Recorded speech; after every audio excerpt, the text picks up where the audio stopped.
on the racetrack in just a little bit. Nice day here in north central Indiana as well. Warm today, temperatures in the mid-80s.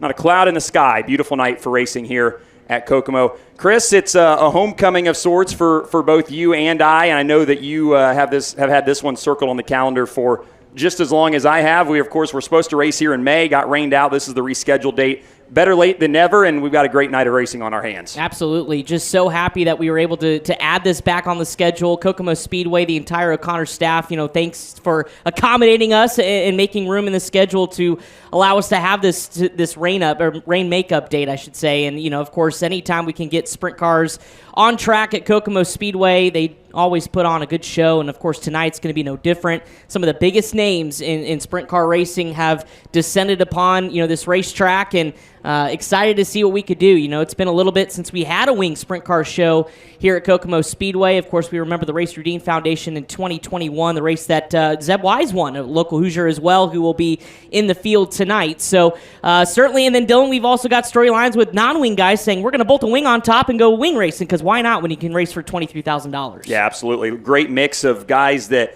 you Indiana race fans will be familiar with that are putting the wing on top tonight. Of course, a great mix as well of the regular high-limit racers, the high rollers, some wing sprint car veterans from this part of the country. It's a great mix of cars, 31, as we said, in the pit area. It's sprint cars and sprint cars only tonight, no support division.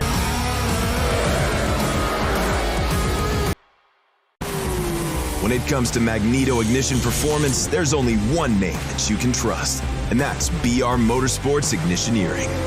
Servicing the racing industry for over 30 years, our state-of-the-art Magneto Dyno Test Lab facility is equipped with the most technically advanced equipment available. And that's why crew chiefs like Paul Silva and Philip Dietz choose BR for all their ignition needs. To learn more, visit us at brpromag.com.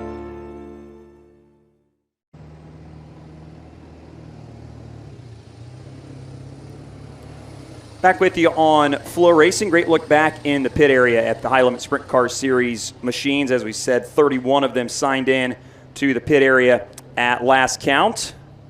And again, we'll get going with hot laps here hopefully around 6 o'clock or so. So 10-ish minutes or so away from seeing some cars on the racetrack at speed. And if you're familiar with the FloRacing platform, I hope by now you are. There's a lot of content on there besides just racing content. The Flow Films department has done a great job this year with a couple of outstanding films on the Bettenhausen family. They just released one a couple weeks ago on A.J. Foyt, which is fantastic. The content folks and boys and girls do a great job.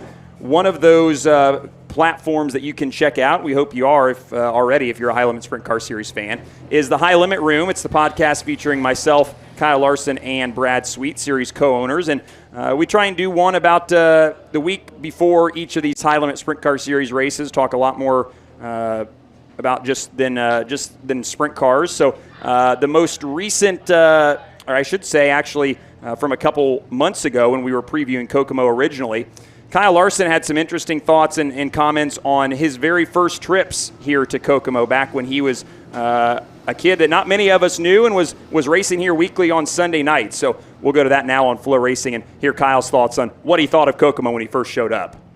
Kokomo for you is kind of a place that when you moved to the Midwest too, where you were a Sunday night guy, you raced there a lot in a lot of different cars, and I imagine for you too, going back there with High Limits, a pretty cool deal too. Yeah, definitely. I ran just a couple wing shows there, but a handful of non-wing shows, a lot of midget races. So, I also love Kokomo. It's a fun, exciting track, sketchy as can be into turn 3, qualifying, getting as close as you can get to that opening there. So it's fun. I love that part of it. I was I didn't run for points or nothing at Kokomo, but there for a couple months, I feel like we ran most of the local shows, in the 1K, Avery Vineyards, non-wing car with, Rico and Davy Jones. That was 2012 still, honestly, to me is like the most fun I think I've ever had racing. We were just crazy like kids, kind of like Brad and, Heavy D on the road. I was me and Rico living with Davy Jones, and being stupid and lighting bombs off in Davy's backyard, getting the car. All right, so I stand corrected. You do have some crazy stories. Yeah, it wasn't with Heavy D. It was with Rico. So I look back on that year and like wish I could go back to it and just like see it through my own two eyes again. But some stuff not. But Kokomo was always fun. I won. I don't know. That might have been. So Kokomo to me was, I struggled there the first few times I ran.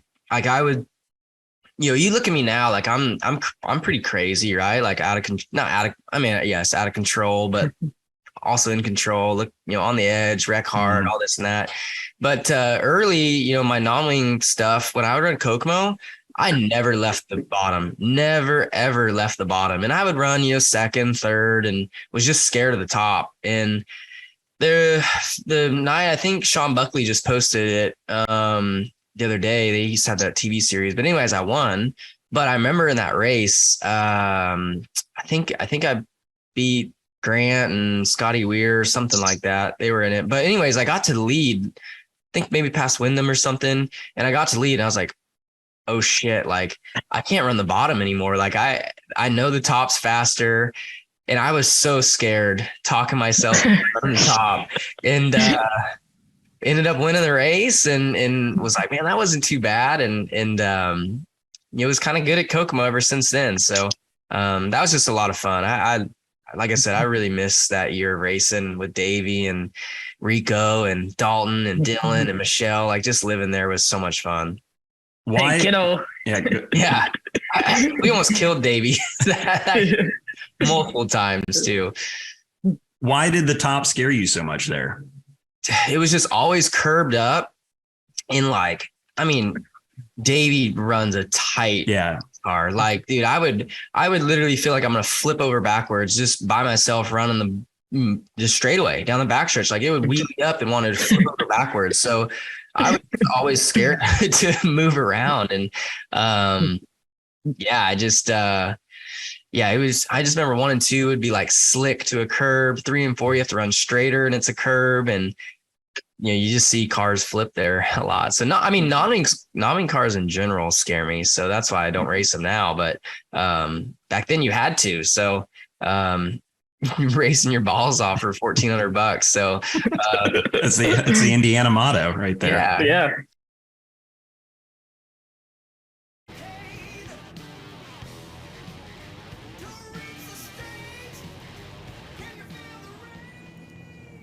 Well, Dylan, interesting comments from Kyle and Brad. Of course, we know where their careers have taken them, but take me back to your first time here at Kokomo Speedway. For those of you who may not remember or recall, our own Dylan Welch up here in the broadcast booth, current track record holder here in the midget at Kokomo Speedway. So, Dylan, take us back to your first time here when you suited up, buckled up around this quarter-mile oval. A little intimidating, isn't it, for a first-timer?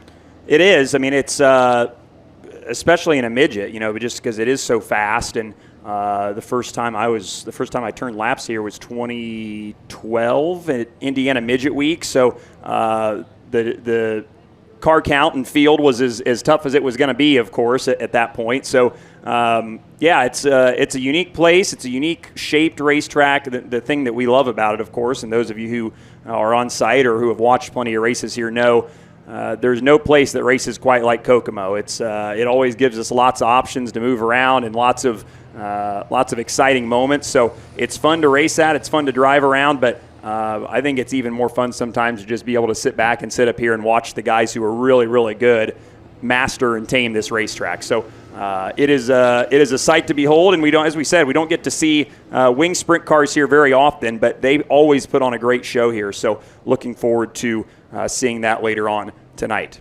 We'll step aside on Flo, and when we come back, an injury update from the driver of the 7BC, Tyler Courtney.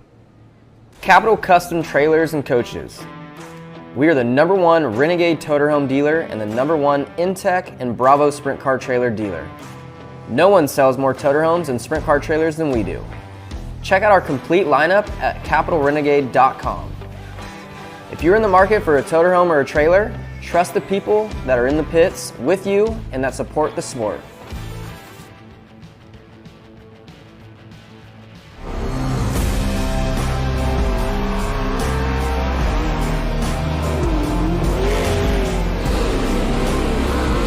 I just have always had a passion for it. Just a great name, a great product. Really excited about the opportunity to not only take on and continue Glenn's legacy, but just even to work alongside him. It's the best product on the market. The quality, the consistency, the strength. There is no other product in the open wheel market that is even close to similar of what Glenn makes.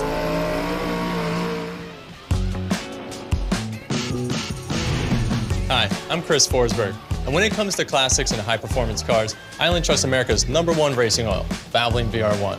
It's built on Valvoline's long legacy in racing, so I can continue to build my own. With 2 times more zinc than the industry standard, VR1's high-performance formula is tested on the track and trusted on the road to ensure your engine is protected from metal-to-metal contact. And I use it so much, I haven't got my car on the bottle. That's why whether I'm racing or cruising, I protect everything I drive with Valvoline. Valvoline, trusted for over 150 years. Welcome to our world. A world of dirt, drift, and dodging fate. A world where all of motorsport collides. A world of digging deep, of grit, glory, and bitter defeat. Inhabited by the strong, the fearless, the barely sane. Welcome to our world. Welcome to the world of NOS. It's back, the event you've waited all year long for. Come to a party and watch a race break out. The 28th edition of the Sage Fruit Front Row Challenge at the Southern Iowa Speedway in Oskaloosa. Monday, August 7th, tickets can be purchased at oskiechallenges.com or by calling 515-957-0020. Infield party passes for $25. Kids 12 and under, just $5. It's the night at the races you and your family can't afford to miss. Reserve your spot today for the 2023 Front Row Challenge. Because Brian saved 5 lives and started a movement. Because Lester is a hero as a veteran and an organ donor. Because Allie's legacy lives on. Because I know how quickly it can be taken away. I'm driven. I am driven to save lives. I'm driven to save lives. Are you? More than 4 million Hoosiers have teamed up with Indiana Donor Network to save lives. Sign up to become an organ donor at driven2savelives.org.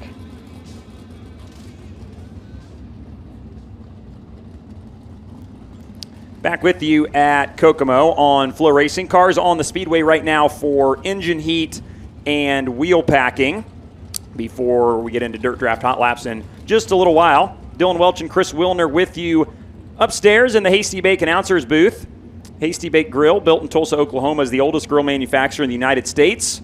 The ability to sear, bake, smoke, and more, all with the crank of a handle. The Hasty Bake has become a preferred grill for serious backyard enthusiasts. Hasty Bake also will provide the inaugural High Limit Driver and Owners Champion with complimentary grills for their achievement.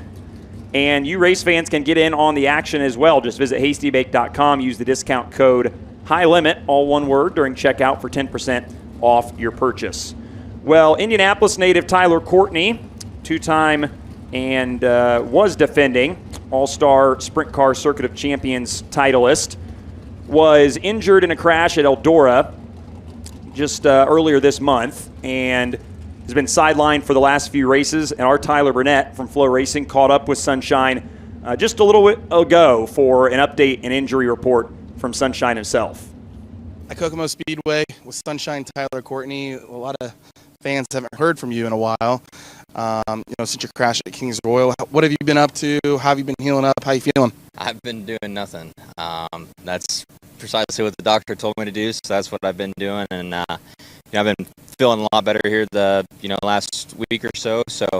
And Kokomo is definitely a place that means a lot to me. And obviously, I wish I was racing tonight, but it's also one of the few races in Indiana that has a wing race. So wanted to come see my fans and sell some T-shirts and try to make up for not racing the last few weeks and mostly see my fans. Obviously, like you said, I haven't been public about too much. I just kind of kept to myself and I've been pretty involved with the team and I still go to the shop and see the boys when they're in town and things like that. So but yeah, no, it's been all good. Obviously, I'm not in a brace or anything. Got pretty lucky from what it could have been, and I go back on Wednesday to see Dr. O'Neill here in Indy, and he should be able to tell me what the for sure go time is. So if all goes well, hopefully he clears me next Wednesday, and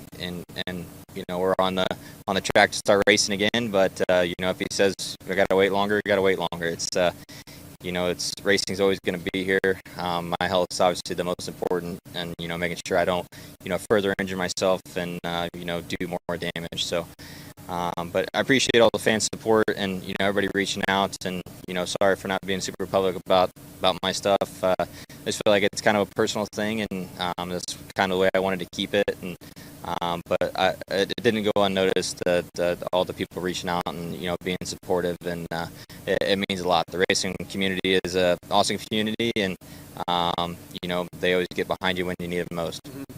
You said it stings just because of the fact that your body and the way you stand right here feels fine. Yeah. It's a bother, right?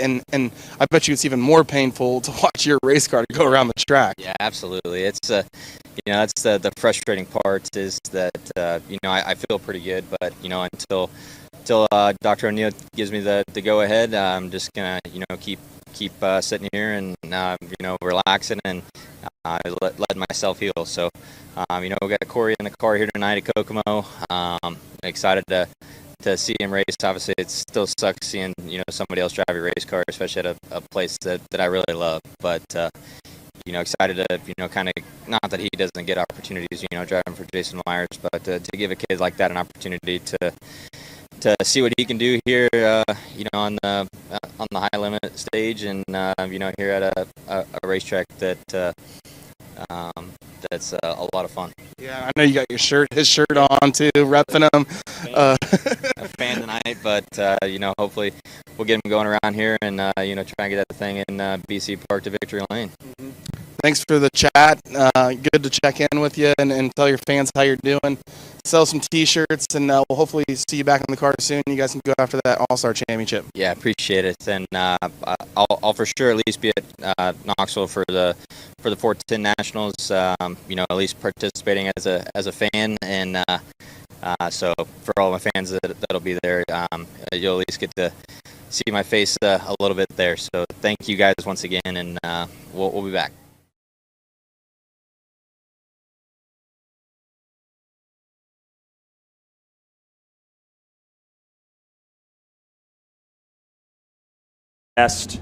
And a speedy recovery.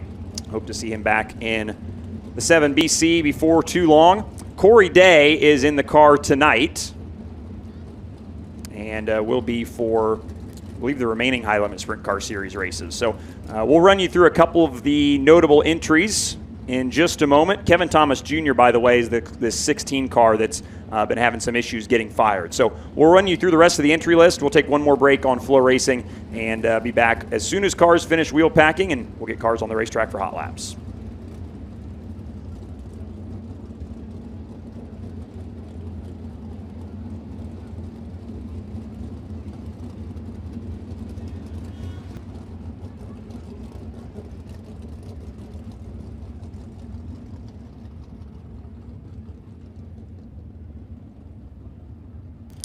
Back with you live on Flow here from Indiana's baddest bull ring, Kokomo Speedway, for high limit sprint car series racing on Driven to Save Lives night. Race fans, tradition runs deep in motorsports. Sprint car fan John has gone to dirt track races with his father every year since he was a little boy, except for last year. That was the year something legendary happened. John's dad was one of thousands of Hoosiers waiting for a life-saving organ transplant. Last May, he got the call that saved his life. Because someone just like you said yes to being an organ donor, his dad is alive, and so is their tradition of going races together. By saying yes to be an organ donor, you can do something legendary. Learn more and sign up today at driventosavelives.org or outside the grandstands here in the tent just to the left of the main entrance. Well, as we said, we have run 6 races so far with the High Limit Sprint Car Series. Kyle Larson leads the driver's points by 44 over Rico Abreu, who stopped a 3 straight victory stand from Larson. He'd won at the Wayne County Speedway in Ohio, then went back-to-back and won at the Tri-City Speedway down in Granite City, Illinois, and then won at Eagle on June the 6th. finished second to Rico at Grandview just last week, last Wednesday actually. So Rico sits second in the point standings. Corey Eliason is third. Brent Marks is fourth, who's not here tonight. Chase Randall fifth. Anthony Macri, Justin Peck, Ryan Timms, Brian Brown, and Buddy Kofoid the top 10. But it's kind of a top 2 battle right now for the Drivers' Championship between Kyle and Rico. And, of course, both of them are here this evening and planning to contest the rest of the High Limit Sprint Car Series Championship. The owner points is kind of the important one, and that's the one that ultimately is the payout at the end. But that's the driver points for you. There was some reshuffling, and there has been some reshuffling with all this silly season and ride swapping going on. So some guys have had committed to the full year and just haven't been able to do it just due to their ride situation. So that'll change even more throughout the rest of this year, I'm sure. But for now, Larson sits atop the point standings. So, Chris, we mentioned the 31-car field and some notable entries and notable names. For all of you Indiana race fans, there are some names here that you're going to be familiar with and used to seeing without the wing on top. The first one we saw was Kevin Thomas Jr. there, the 16TH Coleman, Alabama racer, one of 2 cars for Kevin Newton's team this evening, and we'll give you the easy cheat code to identify those cars. KT's car has the yellow on the wing, and Kevin Newton's car just has the blue wing. So that's going to be the way to identify KT, a former track champion here. Who else have we got on the field? Of course, you got Parker Price Miller, who's the local kid from just down the road in Kokomo. Brady Bacon is here. He's run most of the High Limit Sprint Car Series races. Logan Seavey is making a rare wing start. He has made some in the past, but primarily a non-wing driver. He's running for Landon Simon Racing tonight in the 24S. Yeah, he is. And, of course, coming off that Chili Bowl win back in January, it does have 3 sprint car wins here at Kokomo Speedway, and of course right now currently leads the USAC NOS Energy Drink National Midget Points at this point of the season. So saw Logan back in the pit area and said, why not? You know, when this kind of event is in your backyard and we just are right off the heels of Indiana Sprint Week, why not bolt the wing on it and see what you could do? Anytime you can go for $23,000, of course $1,500 to start as well is not too shabby. Anytime you could travel up and down the road, get you a lot of places. So good to see Logan in the pit area, and of course those names that you mentioned. I think KTJ could be somebody, if they can get the bugs figured out of getting that car fired, I think he could be somebody that can make some noise as well, just because he's been so successful here in a sprint car, even in a select number of midget starts back when he was running full-time. Went away from the non-wing stuff, last year, tried to run the all-star schedule. Ultimately, things didn't pan out back in the non-wing side of things, and we talked to him today, and he said, it's good to be back with a wing on top, see what he could do. Yeah, he does have quite a few wing starts, actually. So yeah. Not unfamiliar feelings and things for him behind the wheel of a wing sprint car. Emerson Axum is here as well, and he's in a second Clausen Marshall Racing entry, the 47BC. That's the Driven to Save Lives sponsored machine. Emerson still getting his feet wet on the wing side of things, but of course one of the stalwarts of the USAC National Sprint Car Series won last week at Bloomington during Indiana Sprint Week and raced with the High Limit Sprint Car Series last year, finished 7th in the B-Main at the Lincoln Park Speedway. And Jake Swanson is here as well. He's been filling in the Alex Bowman Racing number 55. Jake, of course, a winner as well during Sprint Week at the Lincoln Park Speedway.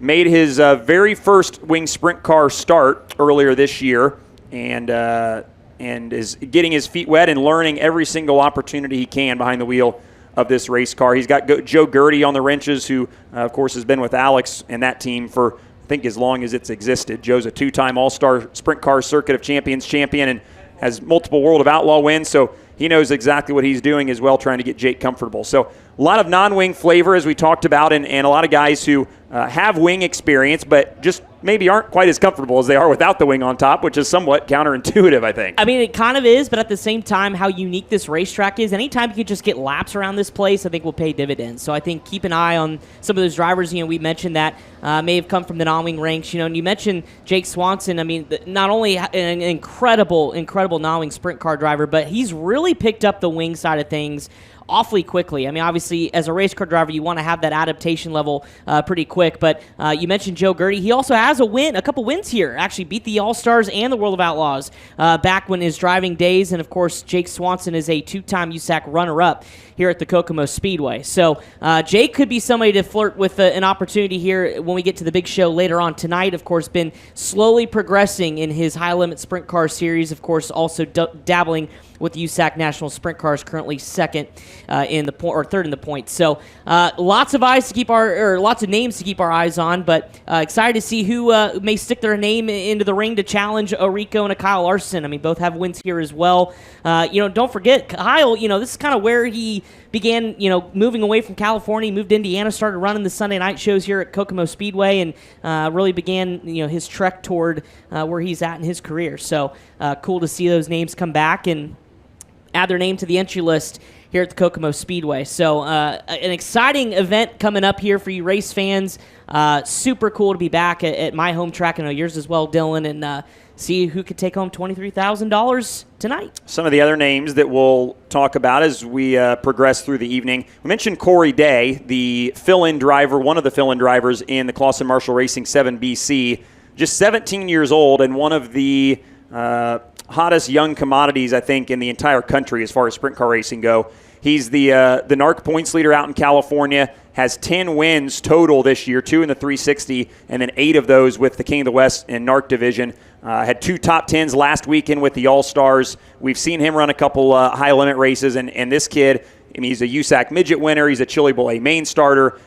He is one of the best, and he's 17 years old. Yeah, and I think he's really excited too. Talked to him a little bit this afternoon about just being back in the East Coast here, right? Like you get so accustomed to running out west, and his goal this year was to win races, and obviously he's done that with 10 total wins this season, going for that NARC championship. And while that's the ultimate goal, I think to kind of run more of an outlaw schedule, kind of run back more toward the East Coast, and so this opportunity came up. Tim Clausen approached Corey, who had run a midget for Tim back in the day, and said, this is an opportunity I can't pass up. And for how long, we don't know.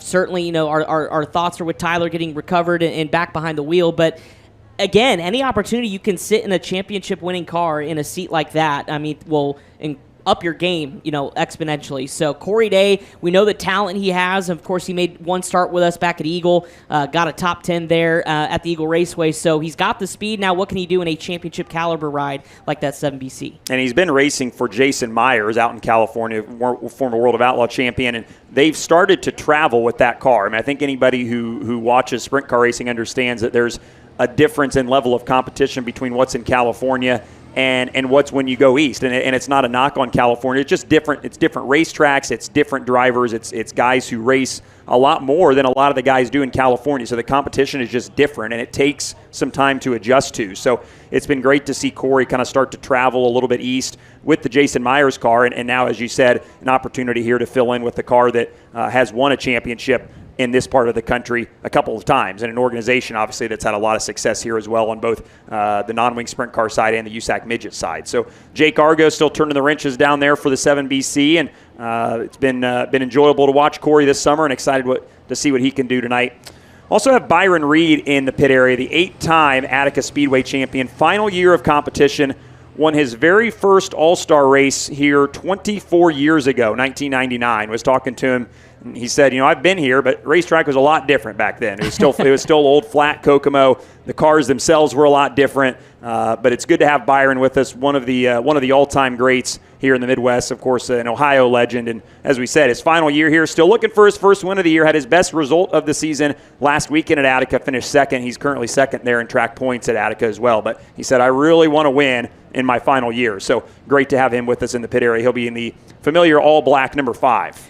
Dylan, you talked about drivers that have been changing rides, and it seems like every week we're just continuing to update our notes because it's almost a full-time job sometimes during the year with different drivers changing rides. But let's mention Justin Sanders. I think goes from one big opportunity and what he called was the ride of his life with the Swindell Speed Lab group and Kevin Swindell and Jordan, to now running the Macri car that Anthony Macri vacated earlier this month, and it's proven pretty well. It has not finished outside the top 10. Granted, now this dates back to June 15th, but switching rides has not changed the momentum for Justin Sanders, and of course, lately has finished 7th at Knoxville with the All-Stars, been top 10s with the All-Stars with Lake Ozark and the I-70 Speedway just about a week ago or so, and so now comes to Kokomo Speedway with an opportunity now with some experience under his belt. in the number 39M for the Macri Motorsports Camp, and Joe Mooney, a guy on the wrenches as well, not one of the best to do it. So Justin goes from one opportunity to another, and the opportunity is here now to finally maybe challenge for a high limit sprint car win. He came close a couple of times earlier this year, and I think they've got something rolling here in that 39M. Joe Mooney, the car chief on Brad Sweet's World of Outlaw Championships, and making the jump to the crew chief role this year. And that 39M car has been good. And you mentioned, Sanders, he raced that last weekend with the All-Stars and had 3 top 10s. Had an 8th at Lake Ozark, a 5th at I-70, and then a 7th, as you said, at Knoxville. So he's continuously impressed. And he's another guy, who is an Aromas California racer, hasn't raced in this part of the country, in the Midwest, kind of east of the Mississippi, a lot. And kind of burst on the scene around here last year, but has impressed every single time he's shown up and takes advantage of all these opportunities he gets to be in fast race cars. So looking forward to the rest of the summer for Sanders in the 39M, and expect him to be at the High Limit Series races the rest of the year as well in that car. Well, we have cars out on the racetrack as we get the first group onto Kokomo Speedway as we get set for Dirt Draft Hot Laps. And Dylan, I tried my hand at it at Chili Bowl, and I was good maybe for the first 3 days, and then it kind of faltered off. But Dirt Draft, such a cool experience. If you like to compete in fantasy racing, you compete against hundreds of other race fans across the country. What you do is you pick 5 drivers each night while staying under a $100,000 salary cap, and you earn points based on each of your drivers' finishing positions to use at the Dirt Draft Speed Shop. And of course, you can get merchandise, tickets, pay-per-view subscriptions, experiences, and much more. And the contest locked just before the first heat race starts. So you still have time if you're here in the grandstands at Kokomo Speedway or watching live on Flow to get your Dirt Draft Hot Laps or Dirt Draft bracket locked in here for tonight. First group of 4 on the Speedway for Hot Laps, and the first car we'll discuss is rolling down the back straightaway right now. Racer out of Franklin, Indiana. It's the Clauson Marshall Racing Driven to Save Lives, Z-Max number 47 BC. That's Emerson Axum, the white car entering turn 3 right now. Coming into view down the back straightaway, for those of you in the back straightaway stands, that is going to be the 55B, the Alex Bowman Racing Allied 8 Chaser Slade Shocks entry of Jake Swanson out of Anaheim, California. Again, we talked about him in the pre-race show. Somebody to keep your eye on. That's Jake Swanson in the 55B in turn 3. One of 2 Indy Race Parts cars in the field tonight is on the Speedway now. The straight up 71, that is Anthony Macri from Dillsburg, Pennsylvania. The Indy Race Parts, DKW Transport, Charlie Garrett Racing Engines machine. Winner with the High Limit Sprint Car Series earlier this year at the 34 Raceway. And directly behind him, that is the 19 machine, 19-year-old Dylan Norris out of Hanover, Pennsylvania, driving the Rocky Anderson Creative Products Group Schaefer's Racing Oil entry. Has a win at Lincoln back in the month of May, and 3 4-10 wins this year. And the first one came back at Williams Grove. NOS Energy Drink 7 BC on the front stretch is Clovis, California's Corey Day, driving the Clauson Marshall Racing NOS Energy Drink Z-Max Elliott's custom trailers and carts machine. As we said, King of the West NARC points leader with 8 wins for the youngster. And behind him, Kokomo Speedway fans are going to know this name. That is the Macho Man, Brady Bacon, driving the 21H machine, the TKH Motorsports, Dahmer Powertrain, Fatheads Eyewear, Telstar Technologies. 7 wins this year, including 5 of the USAC sprint cars. Recently got career win 50 and 51, one shy of the Great Bigelow for second all-time in career wins list in the USAC National Sprint Cars. Of course, he's won here several times as well. Can he get one today? Kyle Larson and Parker Price Miller, the last 2 cars on the Speedway. Here's Larson in front of us on the front stretch. And the Paul Silva-owned FloRacing, Finley Farms, HendrickCars.com, Vulcan Brothers Trucking, number 57. Local boy out of Kokomo, Indiana. The law firm Parker Price Miller out there as well in the family-owned 9P. Chalk 6 high-performance lubricant Slade Shock Technology. 3 wins in 2022. Has a win this year at Atomic. Second at Lake Ozarks as we get the power down on the racetrack here at Kokomo Speedway for the first group of Dirt Draft Hot Laps.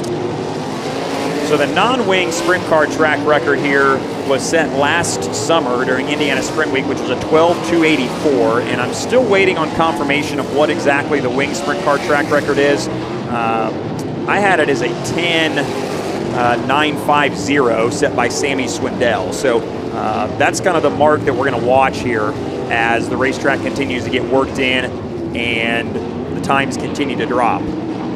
Anthony Macri, we missed, also out on the racetrack, and the Indy Race Parts number 71 going down the back straightaway in turns 3 and 4. There is the Jake Swanson machine. And Emerson Axum, as cars continue to get up to speed. Right now, Macri pacing the field. 13:167 is the best lap of this group out on the racetrack. Swanson, Axum, and Young Money Kyle Larson in the Paul Silva 57. 3 wins this year, of course, in the High Limit Sprint Car Series. A Brad Doty Classic win. Silver Cup as well. Don Martin Silver Cup at Lernerville. As typically what we'll do, and we saw this, Dylan, at Grandview, the first group of hot laps maybe extended a little bit as we get this racetrack rolled in, although we do have a little bit of an issue. Dylan Norris slowing here on the turn 3 and 4 side of the Speedway. Hanover, Pennsylvania racer. And he'll head off the racetrack. So yeah, we'll get the racetrack. Racetrack's still getting worked in. And right now, the fastest car is Anthony Macri in the Indy Race Parts 71 at a 13:167. Jake Swanson and Emerson Axum second and third. Then Kyle Larson, Parker Price Miller in the 9P, Corey Day, Dylan Norris, and Brady Bacon as they sit now. So we said 4 groups of Dirt Draft Hot Laps. We'll roll right into qualifying presented by Capital Renegade. And said this on the broadcast while cars were at speed. I believe the 1-lap track record here for a winged sprint car is a 12.950 set by Sammy Swindell. So that at least gives you an idea kind of what we're looking for time-wise. And for reference, the non-wing sprint car track record set by C.J. Leary here last year during sprint week, a 12.284. So about a second and a half difference roughly for the wing sprint cars getting around here with the racetrack in tip-top shape. Dylan, do you know what your lap time is, your current track record in the midget? Sure, 12.665. There it is, okay. Just making sure you still got that number ingrained in your head. Hopefully it is never broken. The former track record holder is racing tonight, Enrico Abreu. I think it was a 13.0 something. Oh, Rob might have it written down right here. Yeah, there you go. 13.002 maybe. The old midget track record set by Rico Abreu. All right, Brad Hockaday up here in the tower giving the drivers on the one-way radios the wind 'em up signal. We'll try it again here for Dirt Draft Hot Laps Group number 1.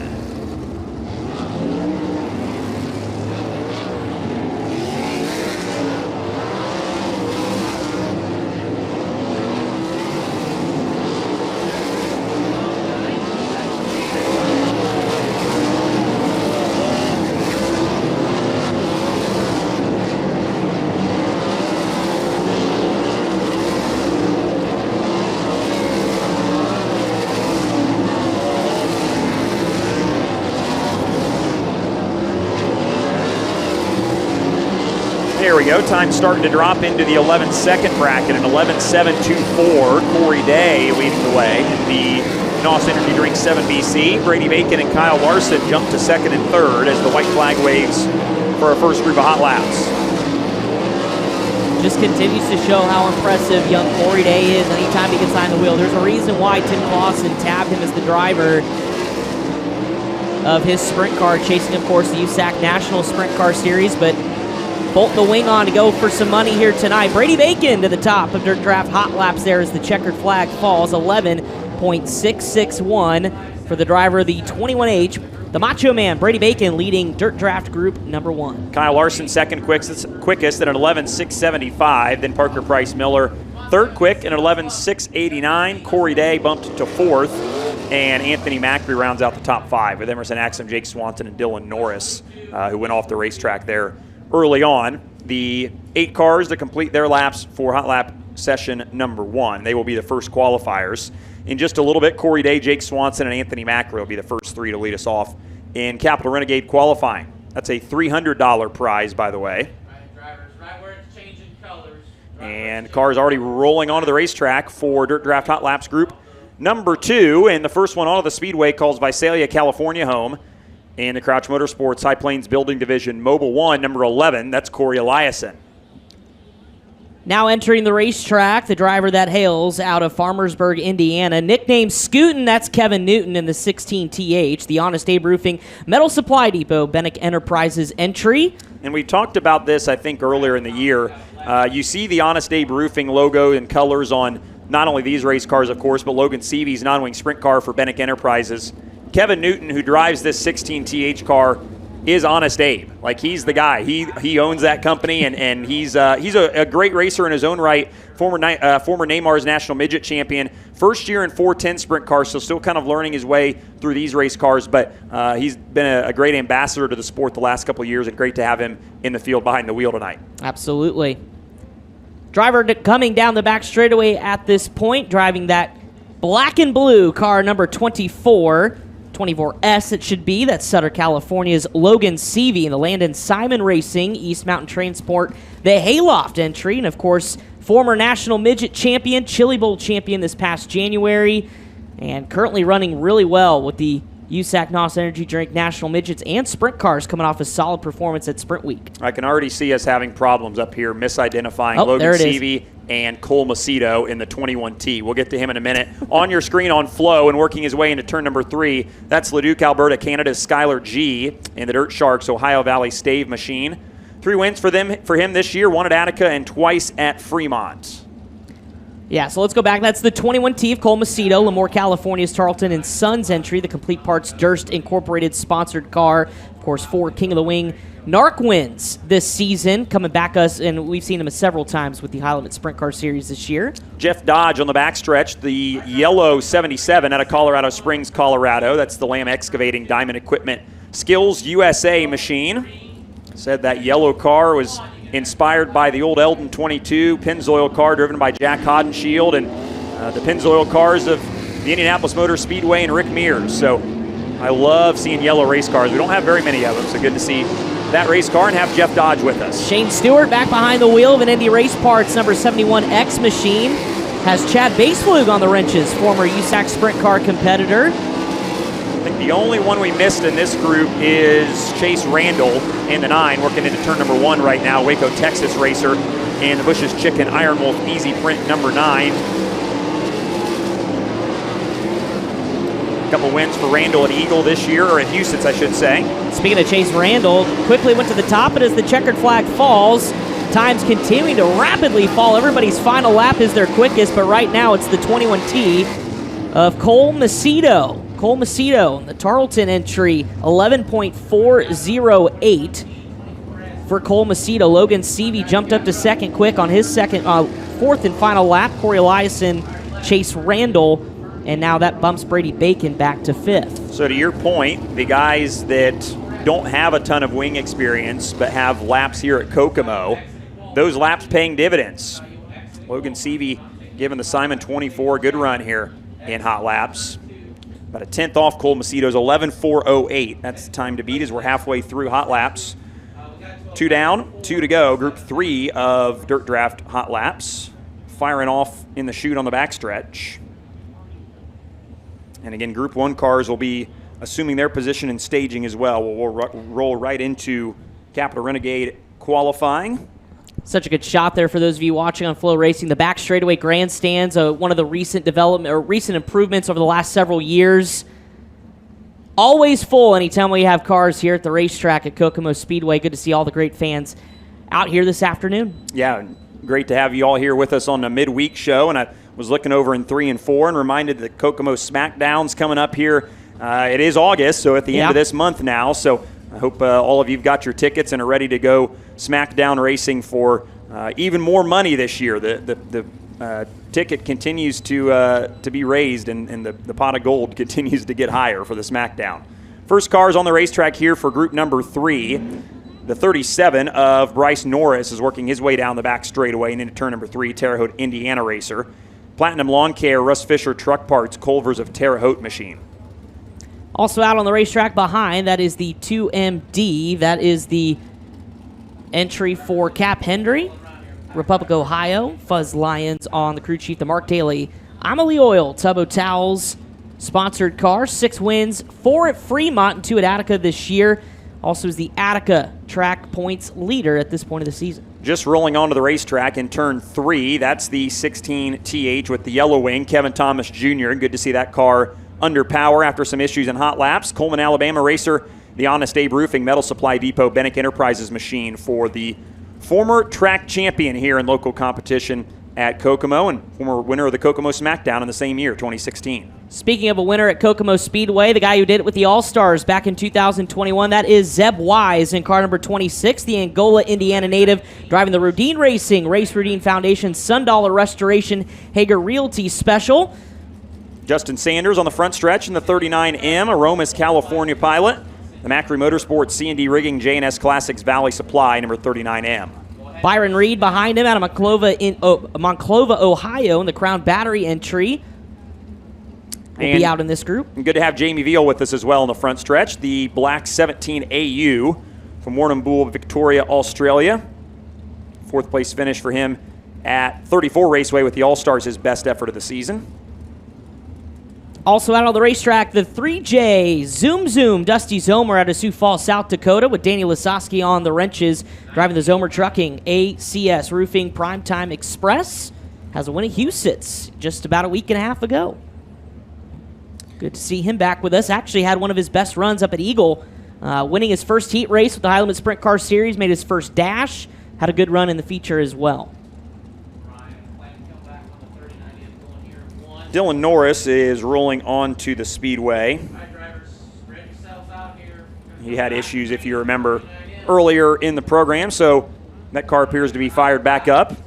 Hanover, Pennsylvania driver in the Rocky Anderson-owned machine, Creative Products Group, Schaefer's Racing Oil, number 19, for the 19-year-old.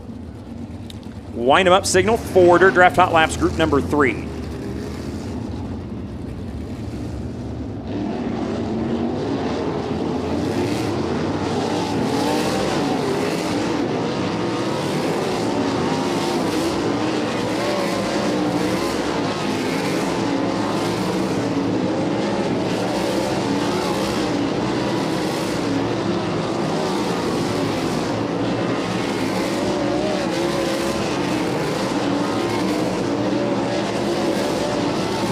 Cap Henry to the top, 11.259. Just behind Zeb Wise, put up a good one there to go for second, but he's knocked off by Jamie Veal, the 17 AU, 11.269.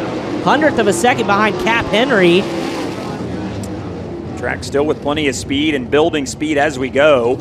Cap Henry quickest in the Mark Daly owned 2MD by 100th of a second over Jamie Veal, the 17 AU. It's an 11.259 for Cap, 11.269 for Jamie Veal. Zeb Wise third at an 11.310. Justin Sanders fourth quick in that group, 11.394.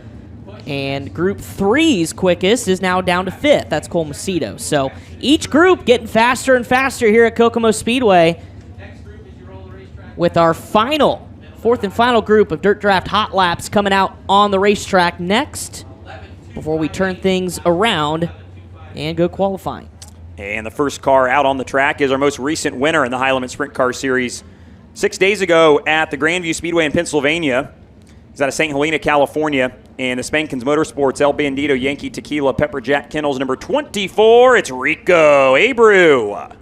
Entering the racetrack in turn number 3, the local Hoosier from Monrovia, Indiana, driving the Buick Motorsports Avanti Windows and Doors, Genmore Florist, Big Spring Car Wash, number 13, that's Justin Peck. Adrian, Michigan's Darren Nida making his high limit debut tonight, the 7N, working out of turn number 4. Town Line Variety, Suslarski Excavating and Paving, Ackland Insurance Machine, 2-time winner at Butler, Michigan for the youngster this year. Entering turn number 3, the 50YR out of Quincy, Washington. That's J.J. Hickel driving the 50-year shingles Home Pro Roofing SRS distribution entry. Has 2 wins this season with AFCS at Fremont and a Wing 360 win at I-96. Good looking number 19 over in turn 3 and 4 is listed as the W19. That's Trent Pigden from Oakland, Western Australia. The RBH Group TD Modular Homes machine. Also out on the racetrack, driving also a Mark Daly-owned entry. That is the 28 of Connor Morrell. So Mark Daly bringing 2 cars to Kokomo Speedway. Connor Morrell driving that green, red, and black, number 28 machine. And last car in this group is exiting turn 4 right now. It's the Oklahoma City, Oklahoma pilot, Flying Ryan Timms aboard the Sitgard Engine Oil Western Flyer Express Hampel oil machine. He was in action here last year during Sprint Week. Finished 7th, driving for Keith Coons in the 67. Couple 410 wins for Flying Ryan this year at Jacksonville and St. Francis County. As we get ready to drop the green flag again, this is the 4th and final group for Dirt Draft Hot Laps. They're all chasing Cap Henry, who has 11.259. We'll see what kind of times these drivers put down in group number 4.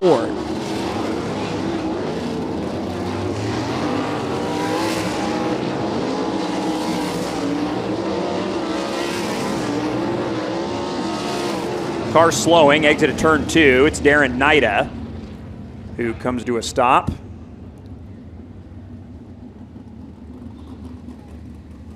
Again, Darren out of Adrian, Michigan. Got to run with the great Cody Swanson at the Chili Bowl this year. Really good partnership.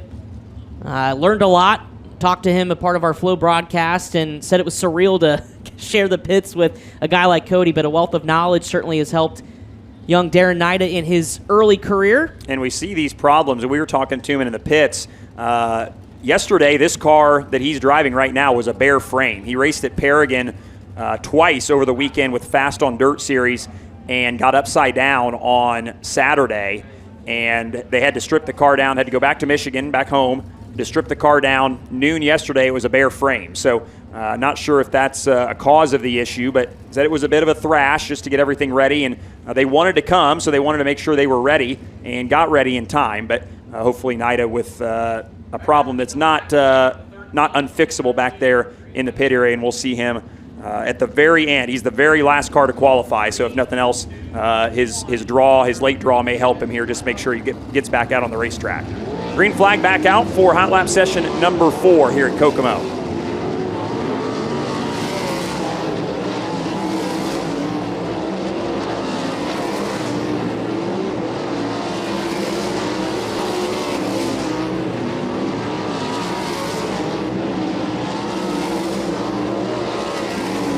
Ryan Timms fastest so far in this group, and now Rico Abreu goes to the top. 10.832. Wow. That's under the track record if that 10.950 is indeed a track record time. So we're going to call it like it is. And Rico the only one in the 10-second bracket. Timms second quick at an 11.105, so those two both out of this group. But Rico Abreu under the track record, 10.832. The only driver to break through the 11-second barrier. Ryan Timms was close at an 11.105. And if you remember, Rico Abreu broke the track record at Tri-City when the High Limit Sprint Car Series was there. So he likes going fast, that's for sure. So we'll see if that will stick when we go qualifying. But an impressive Dirt Draft Hot Lap session for Rico Abreu. And I mean, what more can you say about that driver from St. Helena, California? I mean, you talk about momentum, Dylan, whether it's High Limit, whether it's All-Stars, he just keeps on winning, and certainly could be a threat here when we get to Knoxville in a week. 2.7 average finish over the last 3 weeks for Rico. He is on fire. High Limit Sprint Car Series qualifying is brought to you by Capital Renegade. Since 2010, they've been the #1 toter home and sprint car trailer dealer. It doesn't stop there with a complete lineup of custom Super C motor coaches ranging in dimension. Their trailer lineup also ranges from vending trailers to custom car hauler trailers, stackers designed to carry multiple cars, and more. Built by racers for racers. Check out their complete selection at capitalrenegade.com. 10.950, the track record that we have on record here for a 410 wing sprint car around Kokomo Speedway. Capital Renegade Fast qualifier so far this year. Austin McCarl got us started off at the Lakeside Speedway back in April. Blake Hahn and Kyle Larson at 34 in Wayne County. Then Rico Abreu did set a new track record at the Tri-City Speedway at the end of May. Buddy Kofoid, the quick qualifier at Eagle, and Kyle Larson, the quick qualifier last time out at Grandview. Here we go. Qualifying underway as our first car rolls onto the Speedway. It'll be the green flag first time by for the best of 2 laps. Out of Clovis, California, and the Clausen Marshall Racing NOS Energy Drink Z-Max number 7 BC, here's Corey Day. Out of 4, white flag for the 7 BC. Lap 1 and 11:053. I think we may be setting quite a few track records here. Dave bobbles off of turn number 2. The NARC points leader with 8 wins to his credit in that division. Out of 4, checkered flag. Lap 2 for Corey Day. Slows down in 11:128. First lap in 11:053, the early time to beat set by Corey Day. Next out on the racetrack, driver of car number 55B, the Alex Bowman Racing Allied Day Chaser Slate Shocks entry out of Anaheim, California. It's Jake Swanson. And he got held up here, I think, waiting for Day to get off the racetrack, so here's the green flag. Swanson has it wound up. We'll see if that adds to his advantage as he'll circle 3 and 4 for the first time, seeing the white flag. And lap 1 for Swanson is quick, but not quick enough, 11.437. As he skates wide in turn number 2, he'll dive it into turn 3 and 4. Checkered flag in the air for Jake Swanson. Lap 2 is better, but still second quick, 11.425. So 2 cars in, an 11:053 and an 11:425 from Corey Day and Jake Swanson. Third qualifier rolling on to the Speedway. He'll get the green flag right here. Racer out of Dillsburg, Pennsylvania in the Indy Race Parts DKW Transport Charlie Garrett Racing Engines. Number 71, it's the Concrete Kid, Anthony Macri. Out of 4, first lap in the books for Macri. Third of the 3 qualifiers, 11:493. Macri with 8 wins this year, 1 each with High Limit, the All-Stars, the World of Outlaws, and 5 in Pennsylvania. Checkered flag, lap number 2 for Macri. Still third quick, better on his second lap, but only an 11:442. Macri third of our 3 qualifiers in the Indy Race Parts 71. So Corey Day setting the bar high. As here he is, race fans, driving car number 57 out of Elk Grove, California. The FloRacing, Finley Farms, HendrickCars.com, Fulkin Bros Trucking. It's Young Money, Kyle Larson. We'll see if he has anything for Corey Day. Lap number 1 for Larson. Second quick, 11.249. Still nearly 0.2 of a second behind Corey Day. Can he pick it up in lap number 2? Checkered flag waves for Young Money. Lap 2, quick time for Kyle Larson. 11.005 for Young Money, Kyle Larson. Larson exits, and here's the next qualifier from just down the road in Kokomo. Driving the Chalk Sticks, High Performance Lubricants, Slade Shock Technology. Number 9P, it's the law firm Parker Price Miller. PPM out of 4, lap 1. Here's the time. Third quick, 11:390, 11:390 for the 9P. Winner at Atomic earlier this year, finished second at Lake Ozark last weekend with the All-Stars. Checkered flag, lap 2 for PPM. Better, but still third quick, 11:248, 11:248 P3. For the 9P of Parker Price Miller. Next out on the racetrack, the 19-year-old from Hanover, Pennsylvania, driving the Rocky Anderson Creative Products Group Schaefer's Racing Oil. It's Dylan Norris. Winner at Lincoln back in the late portions of the month of May. Norris down to the bottom side in 3 and 4. We'll see what lap number 1 has in store. It's 6 quick, 11.727. Norris had 3 410 wins last year off of 4. Let's see what he does on lap 2. Norris still 6 quick, but he goes a little bit better. 11.530, 6 quick for Dylan Norris. 6 cars down of the 31, and it's still Kyle Larson at 11.005. So we're approaching the track record, 10.950. Nobody's gotten into the 10-second bracket yet in qualifying. Next qualifier takes the green flag from Broken Arrow, Oklahoma. The Dahmer Powertrain, Fatheads Eyewear, Telstar Technologies. Number 21H, here's the Macho Man, Brady Bacon. Looks at the white flag. First lap for Bacon, an 11.335. Fourth quick, 11.335. Scored his 50th and 51st USAC National Sprint Car wins this summer. Lap 2 for Bacon, better, but still fourth. 11.287, 11.287.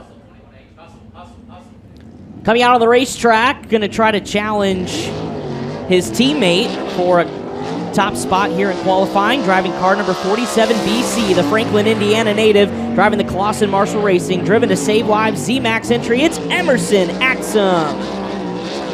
3 USAC wins on the Sprint Car Trail this year, including just last week at Bloomington. Last lap number 1 for Emerson Axum, 8th quick, 11.716. Going to need to pick up a significant amount here in lap number 2 off of turn 4. He does, but stays 8th quick, 11.582 for Emerson Axum.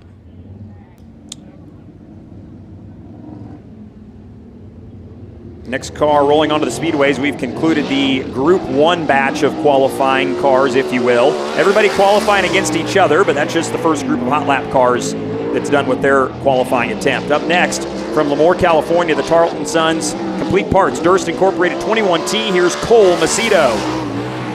Lap 1 for Macedo, 5th quick, 11.351, 11.351. 4 wins for him this year. 1 in the NARC King of the West division and 3 360 wins. Lap 2, better for Macedo. 3rd quick, 11.183, 11.183 for Cole Macedo. So just about 10th off of Larson's time. Again, they're all chasing. Kyle Larson, 11.005. Day, Macedo, Parker Price Miller, Brady Bacon, your current top 5. As coming up out of the lineup chute right now and onto the racetrack, it is going to be the Visalia, California driver of car number 11, the Crouch Motorsports High Plains Building Division Mobile One sponsored entry of Corey Eliason. One of many who found new rides a little bit ago this season. Eliason has 2 wins with the All-Star Circuit of Champions of the Weed Sport in Dodge County as the white flag waves for Corey Eliason, 10th quick, 11.608. Had a little of a bobble on lap 1. Can he pick it up on lap 2? Checkered flag waves for Corey Eliason. He does. Jumps up to 6th quick, 11.313 for the 11 of Corey Eliason. We'll get Eliason off the speedway as our next car hits the racetrack on the back straightaway.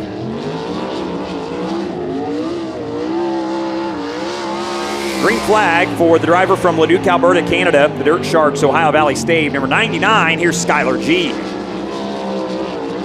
3-time winner this year with the Attica Fremont Championship Series. Lap 1 for Skylar G is 11th quick at an 11.589. 11.589. Had to breathe it off of turn number 2. And slides up to the curve out of turn number 4. Lap number 2 for Skylar G is a little slower, 11.939. First lap, 11th quick, 11.589 for Skylar G. And I don't think he's going to make it out of the infield. It's going to be tight. He won't, because now on the racetrack, we were talking about some of those non-wing veterans. It is the driver of the 24S from Sutter, California, in the Landon Simon Racing East Mountain Transport, the Hayloft. It's Logan Seavey. Chili Bowl champ in January. Lap 1 for Seavey. 7th quick, 11.400. Logan, a former USAC National Midget Champion. Checkered flag for Seavey, picks it up to 4th quick, 11.226. So 4th quick for Logan Seavey. All right, nice 2 laps there for Logan. We talked about it. If you have laps at Kokomo, you may have a little bit of an advantage no matter what you're in. It all helps, no doubt about that. Waco, Texas racer Chase Randall, the next qualifier in the Bush's Chicken Iron Wolf Easy Print number 9. 6 wins this year, 3 at Knoxville in 360 competition and 3 in 410 competition at Huset's. Lap number 1 for Randall, 10th quick, 11.455, 11.455 for Randall. His best high limit finish earlier this year at Eagle, that was a 6th place run. Checkered flag, lap 2 for Randall, a little slower. 11.499, still 10th quick. He'll take his first lap, 11.455 for Chase Randall. So it's still Kyle Larson at the top, Corey Day, Cole Macedo, Corey Eliason, Parker Price Miller, your top 5. His next car out on the racetrack from all the way out of Colorado Springs, Colorado, driving the Lamb Excavating Diamond Equipment Dirt Perfect Skills USA number 77. It's Jeff Dodge. Has the Pennzoil colors, white flag waves. That means 1 lap is in the books, and Jeff is 14th out of the 14 cars, 11.712. We'll see what lap 2 brings for the 77 of Dodge. Crosses the stripe and improves, but stays 14th, 11.636. One of the 216 TH cars in the field making its way onto the track for our next qualifying attempt. This is Kevin Newton. the lesser yellow of the two cars. The other one has Kevin Thomas Jr. behind the wheel, but this is Farmersburg, Indiana's Scootin' Kevin Newton in the Honest Abe Roofing Metal Supply Depot, Bennick Enterprises, number 16 TH. Lap 1 for Kevin, an 11.857, 11857. 1999 Neymar's midget champion. Still looking for his first national A main start 410 competition this year. Can it happen tonight? He's better on his second lap. Nice pickup. 11th quick. 11.523. 11523. 11th fastest for Kevin Newton. That's officially listed as the 16 THH. Next out on the racetrack, welcome back behind the wheel, the driver of the 71X, Indy Race Parts, DKW Transport, Charlie Garrett Racing Engines. It's Bixby, Oklahoma, Shane Stewart. Co-promoted the High Limit Sprint Car Series opener at Lakeside, has a win at Lake Ozarks this year in limited competition. Lap 1 for Shane Stewart, 15th quick, 11.632. Hops through the cushion in the bumps in 3 and 4. Will get on the loud pedal, crosses the start-finish line, and picks it up to 8th quick for Shane Stewart, 11.377. Good second lap for the 71X of Shane Stewart. Shane, another one, gets around this racetrack very well. It'll be fun to watch tonight. Always great to have him back behind the wheel. Aromas, California's Justin Sanders, the next qualifier in the Macri Motorsports C&D Rigging J&S Classics Valley Supply, number 39M. He'll run through the middle of 3 and 4, see how that pays off for him on the timing sheet. Not bad, 8th quick on his first lap, 11.357. 7 wins this year for Sanders, including the Super Dirt Cup at Skagit. $62,000 payday on that night. Lap number 2 for Sanders. It's better, 3rd quick, 11.140. Best lap we've seen in a while. 3rd fastest for Justin Sanders, an 11.140. What a pickup for Justin Sanders in a relatively new opportunity with Macri Motorsports. Now on the racetrack, driving car number 37, the 16-year-old out of Terre Haute, Indiana, the Norris Racing Platinum Lawn Care Russ Fisher Truck Parts. Culver's of Terre Haute entry, it's car 37 of Bryce Norris. Had 8th last week at Paragon. Lap 1 for Norris in the books. His 14th quick, 11.530. I take that back, 18th quick. And now stays 18th quick, 11.938. So Bryce Norris, 18 of 18 cars that have taken time here at qualifying at Kokomo Speedway. We go from one of the, I think the youngest driver in the field to one of the most experienced in the field, an Ohio legend. In his final year of sprint car competition out of Monclova, Ohio, and the Crown Battery, number 5, here's Byron Reed. Won his very first All-Star Circuit of Champions race here in 1999, 8-time Attica Speedway track champion. Lap 1 for Byron Reed is 15th quick, 11.544, 11544 for the all-black number 5, familiar-looking machine. Checkered flag, lap number 2 is a little slower, 11.838. He'll take the first lap, 15th quick, 11.544, the time for Byron Reed.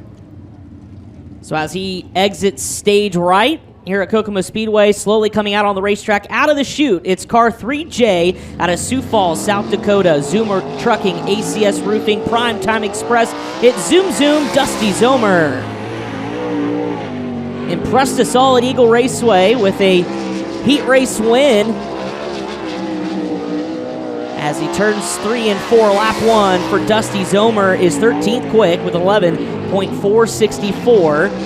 11.464 for Dusty Zomer. Has Dana Lisowski on the wrenches. Has a win at Huset's a week and a half ago. Checkered flag. He improves to 8th quick. Dusty Zomer with 11.290.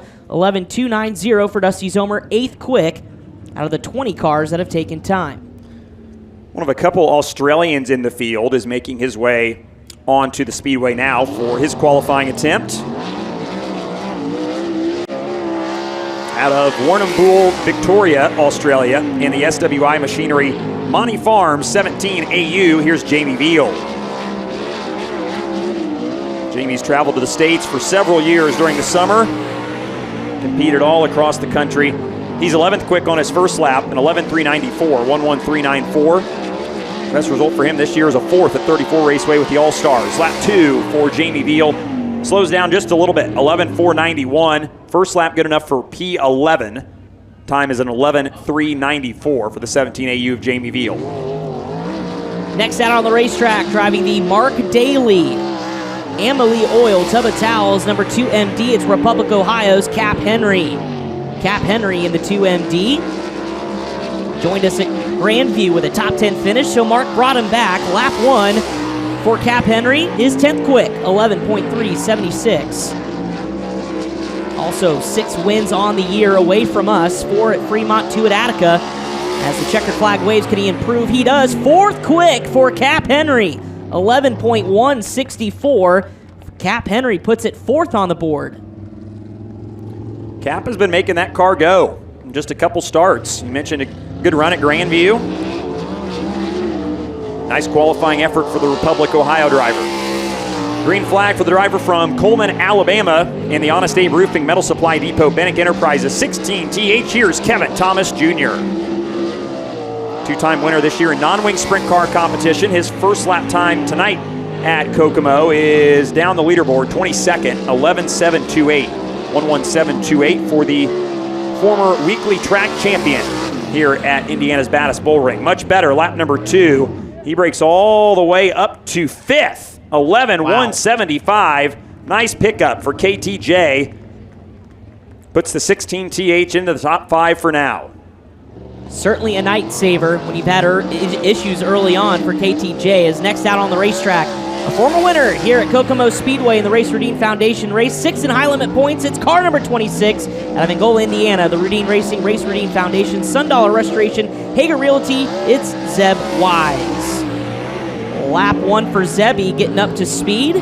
14th quick, 11.416.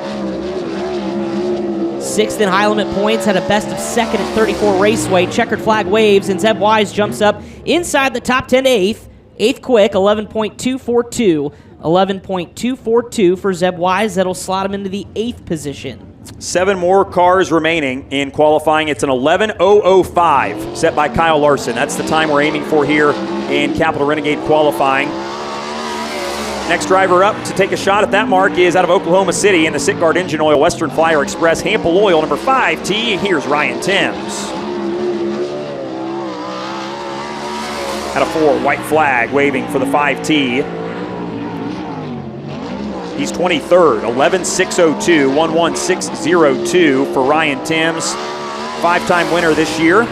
Checkered flag, much better lap 2. He jumps to 15th, an 11.415, 11.415 for the 5T of Ryan Timms. Getting down to the nitty-gritty here in qualifying at Kokomo Speedway. Next out onto the racetrack, it's the 19W, the RVH Group TD Modular Homes, Munjong Mechanical Mobile. From down under, it's Trent Pigden. Trent Pigden in the 19W, making his first appearance to Kokomo Speedway. Lap number 1 for Trent is down in the 25th position, 11.919. We'll see what lap 2 brings it. And he'll improve a couple spots. 22nd quick for Trent, 11.567. 11.567 for the 19W of Trent Pigden. Here's the second Mark Daly owned machine, piloted by Palmetto, Florida's Connor Morrell in the Amalie Oil Tub of Towels, number 28. Best of 19th for him this year in High Limit Sprint Car Series competition. White flag, first lap in the books for Connor Morrell is 27th quick, 11.989, 11.989. He'll need a much better lap number 2. Checkered flag, and it is better, but not by much. Jumps to 26th quick, 11.756, 11.756 the time for Connor Morrell. Coming out of the chute, a Hoosier from Monrovia, Indiana, driving the Buick Motorsports Avante Windows and Doors, Genmar Flores, Big Spring Car Wash. Car number 13, it's Justin Peck. Qualified really impressive at Grandview. Has a best with the High Limit Series of 3rd at Wayne County this year. And has a win this year at the Icebreaker back in February. Lap number 1 for Justin Peck is 3rd quick. 3rd quick for Justin Peck, 11.072. And lap 2 is quick time for Justin Peck, 10.927. new track record for the Buick Motorsports driver, Justin Peck. And we'll see how long that lasts because the guy who is quickest in hot laps is up in 2 cars. But first, we'll see what this driver can do. He calls Quilcene, Washington home in the 50-year Shingles Home Pro Roofing SRS distribution machine. Here's J.J. Hickel. 2-time winner this year, once at Fremont and once in a 360 at the I-96 Speedway. Lap 1 for J.J. Hickel is 21st fastest in 11.524, 11.524. Checker flag already waving. 50-year Shingles machine across the start-finish line. Better lap 2, 14th, and 11.371, 1:13.71, and here we go. Let's see what the driver who is fastest in Dirt Draft Hot Laps has got. That's the driver of car number 24, the Rico Abreu Curb Agajanian, Sprankins Motorsports, El Bandito, Yankee Tequila, Pepperjack Kennels, Whiskey Myers number 24 of Rico Abreu. Most recent High Limit Sprint Car Series winner, average finish of 2.7 this year. White flag is out, lap 1, 4th quick. 11.085, 11.085 for Rico Abreu. Hard on the gas through turns 3 and 4. Checkered flag waves for Rico.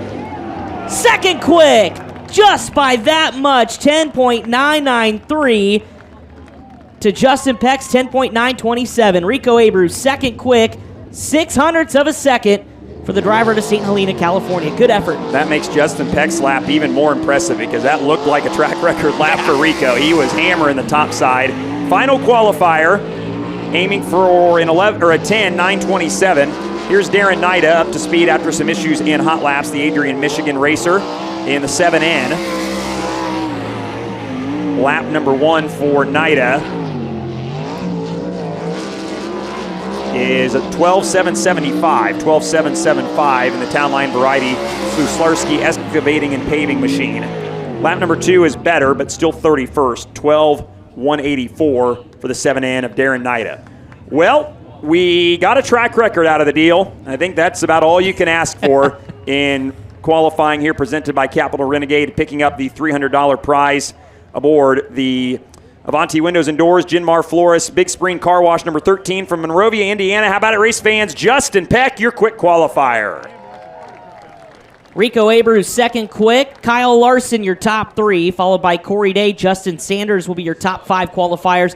Cap Henry, Kevin Thomas Jr., Cole Macedo, Corey Eliason, and Zeb Wise, your top 10. And again, the lineups for the heat races are straight up. So Peck will be on the pole of heat 1, Rico on the pole of heat 2, Larson on the pole of heat 3, Corey Day on the pole of heat 4. That's a pretty stout foursome right there. And everybody else will fall in line. Sanders, 5th quickest, will start outside the front row in heat race number 1, so on and so forth, all the way through the list. We'll have 4 heat races. Top 5 will transfer out of those, and the top 2 will go to the dash.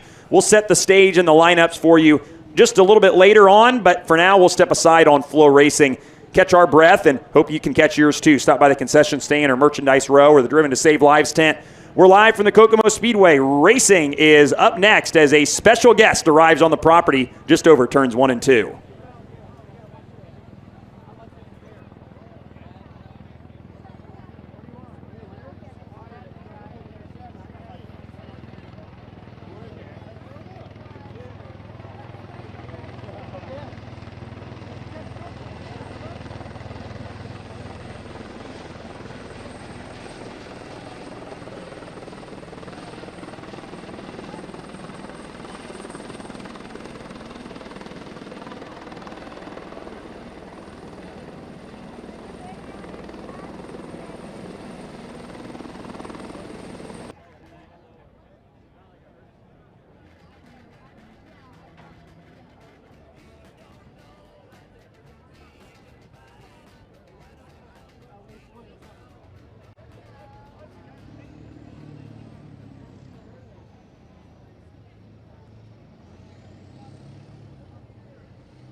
Back with you on FloRacing. Just concluding Capital Renegade qualifying. Rico Abreu nearly had Justin Peck in qualifying, but Peck able to score his first career High Limit Sprint Car Series Fast Time Award and a new track record in the process, 10:9:27. 8-minute horn is just about to be sounded any minute now back in the pit area for our first of 4 heat racing action, or first of 4 heat races. It'll be 8 laps. Top 5 will transfer to the feature. Top 2 finishers will go directly to the dash, presented by Sander Engineering. But top 5 gets you a ticket to compete for the $23,023 to win prize to tonight's 35-lap feature winner. As the O'Connors get the racing surface dialed in for heat racing action.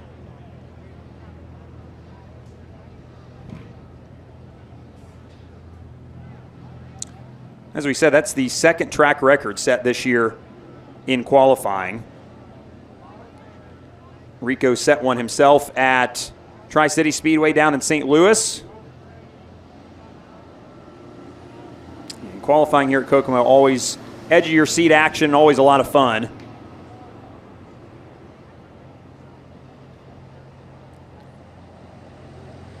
Race fans, are you driven to save lives? Do me a favor and look at your friends or family sitting next to you. Are they driven to save lives? More than 4 million Hoosiers are because they've signed up to be organ donors. Join the team so more race fans can enjoy the thrill of watching races right here at Kokomo. Sign up to be an organ donor at Indiana Donor Network's Driven to Save Lives tent behind the grandstands. Make sure you share your decision to save lives with your friends and family. It is Driven to Save Lives night here at the Kokomo Speedway, race number 7 of the 2023 High Limit Sprint Car Series season.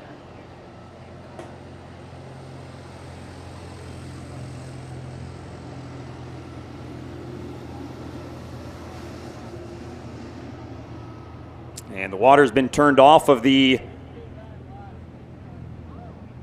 prep trucks. So I think we're getting close.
Racing here is that we have to go around and scrape off the wall. It happens other places, but I'm not sure that there's any place that goes further around the corner that we've got to scrape off the walls than here at Kokomo. And of course, for those of you that are new to dirt racing, that's so the drivers can see the wall. It gets blended in with the loose dirt up there in the cushion, and if you're coming in at a high rate of speed, it's hard to get your bearings sometimes. So those marks on the wall just to separate it from the dirt that's the same color on the racetrack.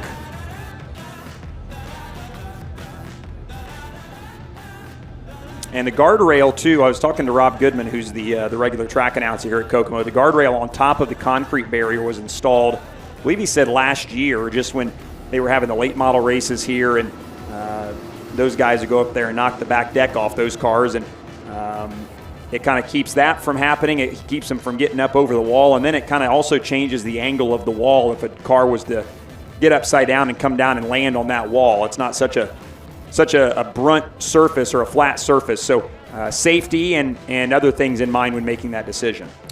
All right, the O'Connors are done with the racetrack for now. Let's go trackside to Chris Wilner for tonight's opening ceremonies. Well, thank you so much, Dylan. Test. Oh, we're good? It's not coming over the PA, but that's okay. Good evening, ladies and gentlemen. There we go. Welcome to Kokomo Speedway. How are we doing, race fans? Are we ready to see some sprint cars racing tonight? All right.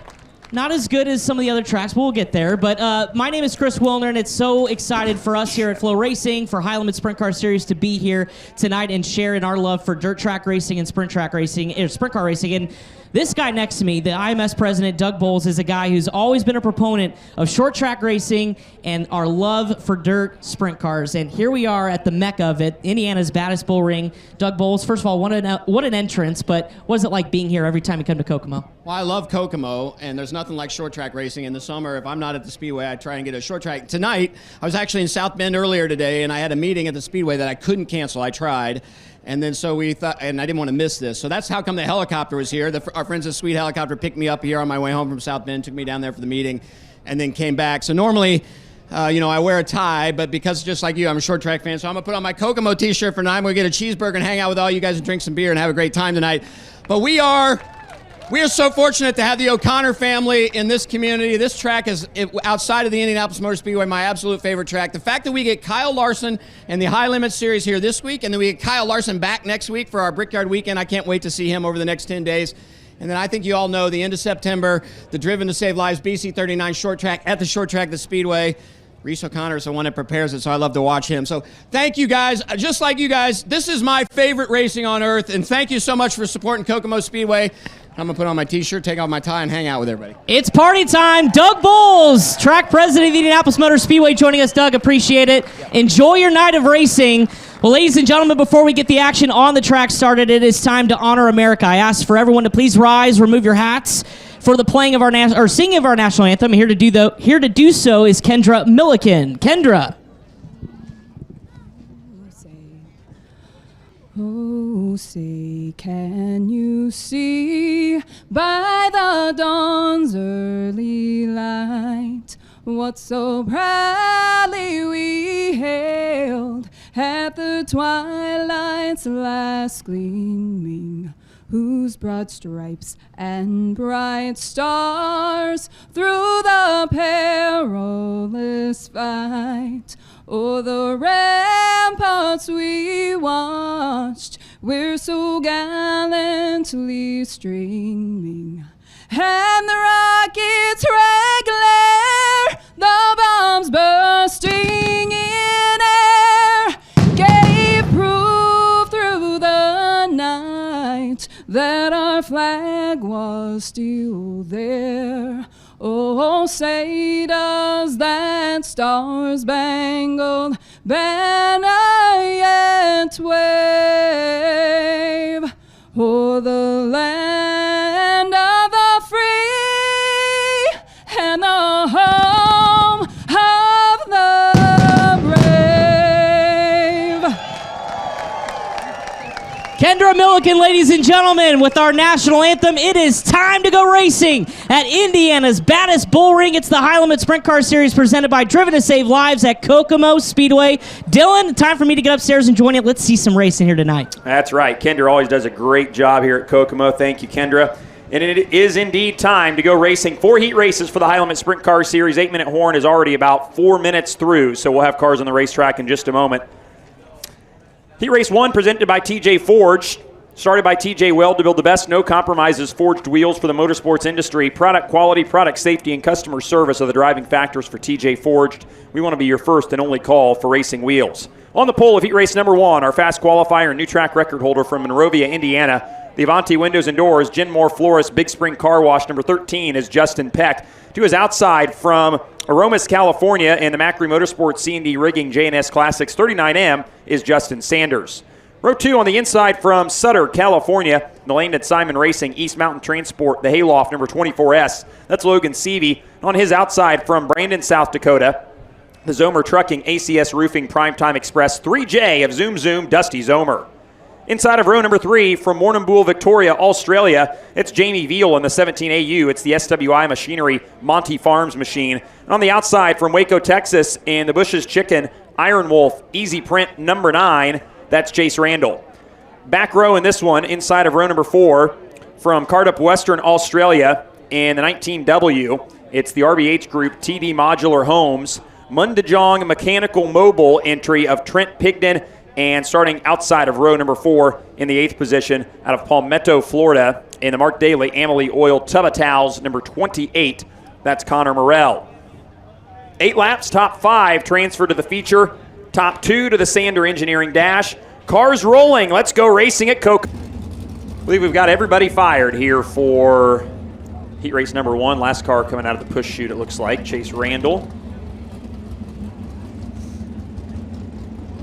I really like this front row, Dylan. Obviously, we talked about who's been quick tonight, but the fact that these two drivers have been close a few times in the High Limit Sprint Car Series, talking about Justin Peck and Justin Sanders. So it'll be a battle of the Justins down into turn number 1 for the first time here in TJ Forge heat race number 1. But we talk about the importance of, that top 5 transfer position, but I think even more so, especially in the High Limit Sprint Car Series, it's the opportunity to race in the dash and to get in the top 2 finishing position in your heat race. So while we're going to keep an eye on both, I think the dash position, especially being in that top 8 starting position, starting spot, I should say, for tonight's feature event, it's huge when you look at the level of talent here tonight. Well, and the thing that I think is interesting too, let's just face it, there's this stigma about wing sprint car racing that you can't pass. Well, every winner this year in the High Limit Sprint Car Series has started behind the front row. Yeah. So Gio Selzy won the $50,000 to win race at Lakeside from 9th. So the starting position is important, but you can win from other places besides the front row. It's always nice to start up front, though, and that's what will happen when we set the dash lineup in just a little bit once we conclude heat races and ultimately run the dash, of course, a little bit later on in the program. Great look from the drone shot over there. They'll have us covered behind the work area as well, which is located off of 1 and 2. Lights are out. Here we go, D-Dub. Time to go green for the High Limit Sprint Car Series TJ Forge heat race number 1. Justin Peck, Justin Sanders, your front row. Logan Seavey, Dusty Zomer, Jamie Veal, Chase Randall, Trent Pigden, and Connor Morrell. 8 laps, top 5 to the show, top 2 to the Sander Engineering Dash. Here we go, race fans. It's the Wing Sprint Car return to Kokomo Speedway. Watching the front row, Justin Peck, Justin Sanders were green in heat race number 1. Peck gets the jump, slides up across the nose of Sanders, one in the wall and upside down. It's Dusty Zomer.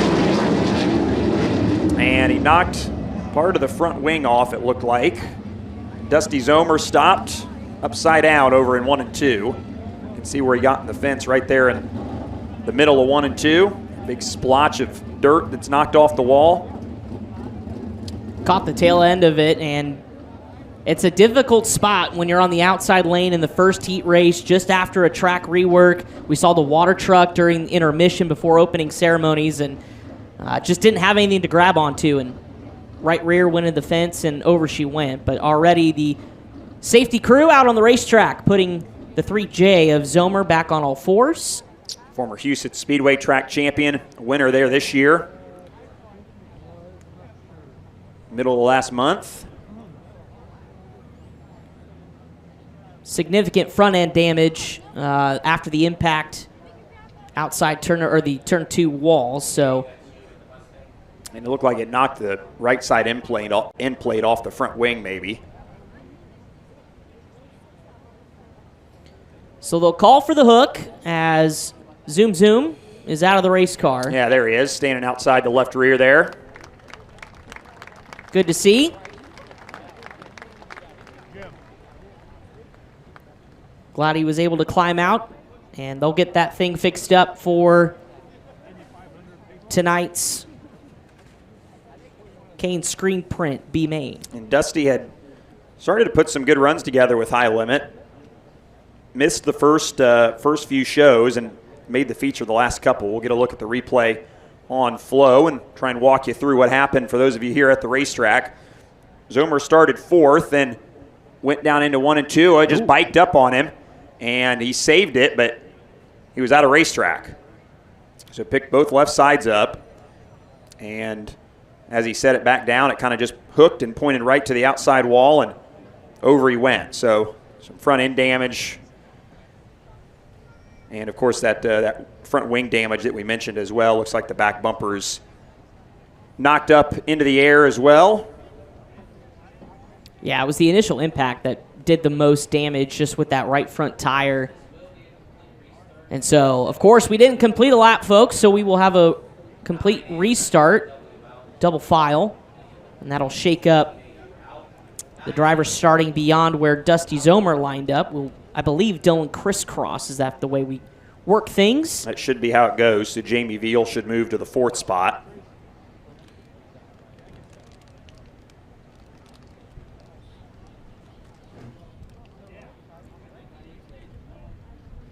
So they'll get Dusty Zomer's car off the racetrack. What a beautiful night for racing here in Kokomo, Indiana. You know, the theme all year long when it comes to short track racing has just been Mother Nature just spoiling the party. But boy, we didn't get spoiled on this makeup date here at Kokomo Speedway for the High Limit Sprint Car Series. Just absolutely gorgeous as the sun slowly begins to set behind turn number 2. As we go yellow out on the racetracks, we'll get these cars fired back up and retry the start of heat race number 1.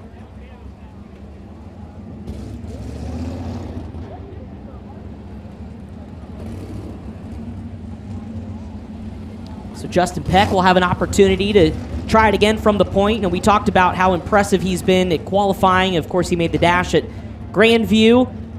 Hard to believe Dylan only has 1 win this season. It was back in February. I mean, I feel like he's due, and when he's due, I feel like it'll snowball and he'll rattle off 3 or 4. Yeah, that win at Lincoln in February has to feel like last year at this point for Justin. As much racing as we've done, and yeah, you said it. He's been close. He was very close at Grandview. Was running 3rd just 6 days ago with the High Limit Sprint Car Series, and had a mechanical problem. Had to pull into the infield. So it just kind of been the story of his year. They've been fast. That part hasn't gone away. They just haven't been able to kind of put themselves in position to capitalize and get the win. So again, they've had good runs, but that win will be a welcome relief for the Buick Motorsports Group, and it's inevitable. I think it will come.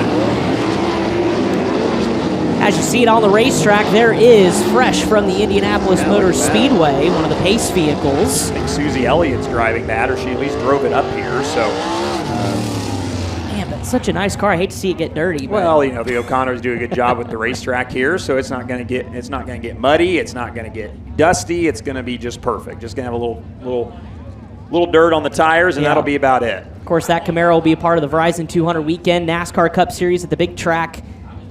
Just over a week from now, actually, a week and a half. When we get NASCAR at the Indianapolis Motor Speedway, of course, the ARCA Menard Series and the Truck Series at IRP. Well, and Doug mentioned the BC39 too. Yeah. 4 days this year. I mean, it's Isn't that incredible? It's grown from just a 2-day event where the first year I think we had over 100 cars, and it was a Herculean effort to get the race in due to weather. Now it's turned into its own mini kind of series and mini week of racing. So hope you're able to check that out and attend that. 4 nights of racing at the end of September. Lights out, coming to green in heat race number 1. Peck, Sanders, Seavey, Veal, Randall, Pigden, and Connor Morrell. The 7 left. 8 laps, top 5 in the show. Green flag. Crossover move into turn 1 and 2. Sanders looks for the lead, but Justin Peck throttles right around. Has got one slow off of turn 2, and that's Jamie Veal. Half spun, and then thought maybe he could have kept it going. He might have just shut that one off and said, let me try it again. So again, Jamie Veal stopped at the exit of turn 2. No contact with any other cars, just got it crossed up. And that 4th place starting position, not the place to be. Dusty Zomer started there, got upside down in 1 and 2. Jamie Veal starts there on the 2nd restart, spins out in 1 and 2. So let's see. Chase Randall, good luck to you on this restart. Sure, he's got his fingers crossed aboard the Bush's Chicken number 9 machine, the quickest chicken out of the state of Texas. So now after Justin Peck, you've done one thing on the initial start. You've done another thing and saw Sanders get back underneath you. What do you do on the 3rd attempt? Well, if you're Sanders, what have you learned here? Yeah. He did something different on the 2nd restart, so what's he going to do on the 3rd restart? We'll watch the front row and see how they've learned from each other. And again, Logan Seavey and Chase Randall in row 2. We'll try it again. Third time's the charm, hopefully, here in TJ Ford Heat Race number 1. Peck goes to the bottom, leaves the top for Sanders. That's the place to be. Justin Sanders with the lead off of turn 2. We get through 1 and 2. We may get a lap in the books here. Through 3 and out of 4, Sanders leads lap 1. Justin Peck trying to get that 13 machine wound back up to challenge Justin Sanders. Meanwhile, the quickest chick into the third spot, getting around Logan Seavey, so move Chase Randall up to P3. The battle for the 5th spot is the battle to watch as the top 4 start to get away. Jamie Veal still has 5th. Connor Morrell rides in the 6th spot. Trent Pigden trying to keep up at the back of the field in the 7th spot. Peck's moved to the high side through 1 and 2 in 2nd, trying to track down race leader Sanders on your screen. Kind of diamonds off the corner, enters high, runs through the middle. That time by didn't really get too close to Justin Sanders, but meanwhile they've gapped Chase Randall. Meanwhile, battle for 4th, though, is going to really heat up. Logan Seavey's got company as Jamie Veal goes top shelf in 3 and 4. Yeah, Veal's getting wound up. He's got right sides up above the cushion through 3 and 4. Seavey doing a nice job in limited wing experience. Wing starts to be in a position to just lock directly into the feature. 2 laps to go. White flag will be out next time by. Peck had reeled in Sanders for the race lead, but bobbled on the cushion in turn 2. Able to gather it back in. White flag as the leaders run nose to tail. Yeah, the gap's cut now just to 0.4 of a second. Now make it like 3 car lengths. Here comes Justin Peck for the final time to turns 3 and 4. Sanders gonna rip the lip and win. TJ Ford's, it's a drag race, but Sanders hangs on to TJ Ford's heat race number 1. Boy, he almost spoke too soon. Justin Peck finishes 2nd, Chase Randall 3rd, Logan Seavey 4th, and your 5th and final transfer is Jamie Veal in the 17AU. The Justin and Justin show, a good one there. How about a hand for the driver from Aromas, California, the 39M, Justin Sanders, your TJ Forge Heat 1 winner. He and Justin Peck will head to the Sander Engineering Dash as the top 2. Chase Randall, Logan Seavey, Jamie Veal, the top 5. Those 5 will all transfer. Connor Morrell, Trent Pigden, Dusty Zomer headed to the B main. And Connor Morrell stops on the front stretch. He'll need a push off the racetrack. And while we do that, Chris, let's go ahead and do the lineup for heat race number 2. That is the DMI heat race number 2. DMI Racing components and Bulldog quick change rears are the components built with the precision of skilled machinists and the common sense of winning racers. Located in the heart of central Pennsylvania, you can find us every week participating in the sport we love. You race, we race, let's race together. So DMI heat race number 2, again, 8 laps, top 5 the distance, or top 5 will transfer top 2 to the dash. On the pole of DMI heat race number 2 is car number 24 out of St. Helena, California. It's Rico Abreu. To the outside in the 2MD, the Mark Daly entry out of Bellevue, Ohio, it's Cap Henry. So Rico Abreu and Cap Henry, your front row. The 26 out of Angola, Indiana, that's Zeb Wise. He'll roll off from inside row number 2 in the 3rd position to his outside the 11. That is Corey Eliason out of Visalia, California. Ryan Timms, Oklahoma City, Oklahoma native, in the 5T will start from the 5th starting spot to the outside. In the 16 THH, it's Kevin Newton out of Terre Haute, Indiana. Your 4th and final row to the inside, the 47 BC. Clausen Marshall Racing entry, driven to save lives. That's Emerson Axum out of Franklin, Indiana. And the 37 of Bryce Norris out of Terre Haute, Indiana will be your starting line. Race number 2.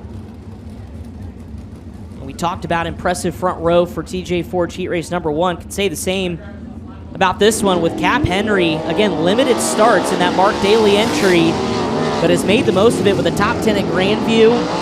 Talked to Mark earlier this afternoon as we took the trip over from the Charlotte, North Carolina, and he said, you know, the plan was originally to run Cap Henry, committed to another ride, but when the seat opened, he took advantage of it at Grandview and actually brought 2 cars here to let his original driver, Connor Morrell, back in the seat and have Cap continue what was a good run. So we'll see what Cap can do from the second starting position. Again, Rico Abreu, your most recent High Limit Sprint Car Series winner, on the pole.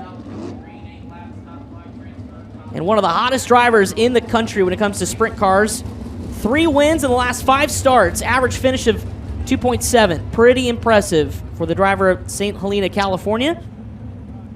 Zeb Wise, again, won the Race Redeem Foundation event here at Kokomo Speedway in 2021. Will start 3rd. And Corey Eliason, who used to drive that 26 machine, back now in the 11 car out of Visalia, California. There's your first 2 rows. Keep an eye on it. Again, we'll watch top 5 transfer. Top 2 make the dash as DMI heat race number 2 is green. Down into corner 1 and 2. Rico up the hill, opens the door for Cap Henry. Henry will fire his 2MD machine to the bottom side of the racetrack. Lap 1, though, goes to Rico Abreu. I think the outside of the front row is definitely the better place to start. Rico just was able to be prepared for it as Henry goes wheels up off of turn number 2. Zeb Wise there in the Redeem 26 runs third, looking for a spot in the dash.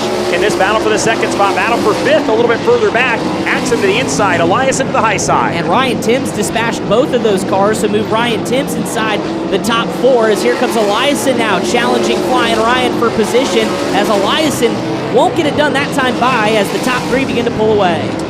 Working through 3 and out of 4 right now. Cross flags already for Rico Abreu. 4 down, 4 to go. Cap Henry right second. Zeb Wise third. Timms is fourth. Eliason's got fifth and starting to separate himself from Axum as those two roll the bottom through 1 and 2. Rico's on the high side all the way around the speedway, though, as the race leader with 3 to go. Single file, but here comes Emerson Axum. Battle for the transfer spot is in turn 1 and 2. Axum to the bottom, Eliason to the top. Eliason with the run off of turn 2. He'll hold on to fifth as they come around. Laps winding down now, coming to 1 to go next time by. Battle of youth versus experience here. Axum does not have very much wing experience. He's learning, but he's one of the best on the non-wing. Eliason, a wing veteran, trying to employ every trick in the book as Abreu takes the white flag. Last time around for Rico Abreu, battle is on for the transfer position as Rico Abreu through turns 3 and 4 will cleanly win DMI heat race number 2 over Cap Henry. Those two to the dash. Zeb Wise, Ryan Timms battle for fifth, and Corey Eliason hangs on at the start-finish line. So unfortunately, Emerson Axum will visit tonight's Kane Screen Print B main along with Bryce Norris and Kevin Newton. But Rico Abreu, car number 24, takes another heat race win with the High Limit Sprint Car Series, his second in a row. Cap Henry was second. Those two will head to the dash. Zeb Wise, Ryan Timms, Corey Eliason, your top 5. And that is the third heat race win of the year for Rico. Setting himself up nicely to try and go back-to-back here with the High Limit Sprint Car Series. Heat race number 3, presented by Sunoco Race Fuels as the largest manufacturer of racing gasoline. Sunoco has a 40-year track record of winning performance. With an expanded product line, Sunoco offers drivers more choices than ever before. For the performance your engine is designed to deliver, consistently choose Sunoco Race Fuel. On the pole of Sunoco Heat Race number 3, the racer out of Elk Grove, California, the FloRacing Finley Farms, Fulken Brothers Trucking number 57, it's Young Money, Kyle Larson. To the outside of the front row from Coleman, Alabama, the Honest Abe Roofing, Metal Supply Depot, Bennick Enterprises, 16 TH is Kevin Thomas Jr. Row 2 on the inside from Kokomo, Indiana, aboard the Chalk Sticks High Performance Lubricants, Slade Shock Technology number 9P of Parker Price Miller.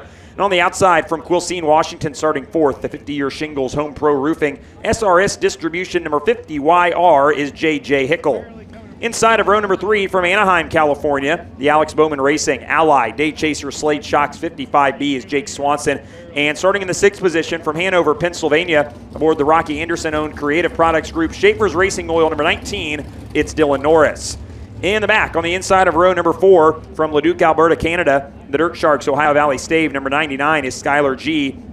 And starting on the outside of row number 4 in the 8th position, heat race number 3, from Adrian, Michigan, the Town Line Variety, Slusarski Excavating and Paving, Ackland Insurance number 7N, that is Darren Nida. 8 laps, top 5 transfer once again, top 2 to the Sander Engineering dash. Field assembling behind the Chevrolet Camaro pace car over at the exit of turn number 4. Lights out. Furled green flag. Green next time by here for heat race number 3. Kyle Larson, Kevin Thomas Jr., Parker Price Miller, and J.J. Hickel. Jake Swanson and Dylan Norris, Skylar G., Darren Nida.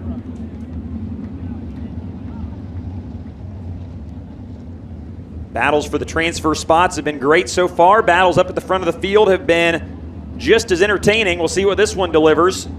Kyle Larson, Kevin Thomas Jr. on the front row. Sunoco Race Fuels heat race number 3. Side by side into turn number 1. Larson able to get the advantage from inside the front row as we got a pile up in the back of the field. Darren Nida escapes, as does Jake Swanson, but Skylar G., the one that stopped over at the exit of turn number 2. Nida and Swanson, the other 2 cars involved in that. Nida's car looks okay, and Jake's doesn't look too much worse for wear either. Yeah, I think Jake got away with one there, just where the contact came as we check out the replay on FloRacing. Brad Sweet down there supervising things as well. We'll watch at the back of the field here. And Swanson just kind of got sideways and half spun. Nida dove to the bottom to escape, and Skylar G came in there really with no other alternative other than to just kind of pile in to Jake Swanson, and now Skylar G headed off the racetrack. Yeah, and it was that incident where Skylar G came through that actually helped Swanson get back under power and was able to roll away. So he keeps a starting position. Now we'll move inside of row number 3. Work area over behind turns 1 and 2. And it's a minute of guaranteed time when the lineup is good. It's good now. And oftentimes guys will just go back there just to have the crew give everything a once-over. He's going to start at the back anyways. And we get a good look at it here on Flow. Drone hovering over the Canadian racer. Not a lot of urgency, so to your point, Dylan, I think it may just be a look over or it's terminal. And by the body language, yeah, I think they're doesn't done. Look good. Yeah, so I think maybe some more damage there than initially assumed. They had a tire in hand there, so maybe a problem with one of the front tires. Regardless, we're down to 7 now for heat race number 3. Right front flat, we understand for Skylar G, and a shock. Here we go, back to green with Sunoco Race Fuels heat race number 3. Better start for Kevin Thomas Jr., but Larson gets back to the top side quicker, jumps over the cushion. KT there to capitalize. He dials up the bottom lane side by side for the lead off of 4. Larson going to lead lap 1. Yeah, KTJ is going to have to get the power wound back up because here comes Parker Price Miller challenging for that second spot, although Parker wheel hops off the exit of turn 2.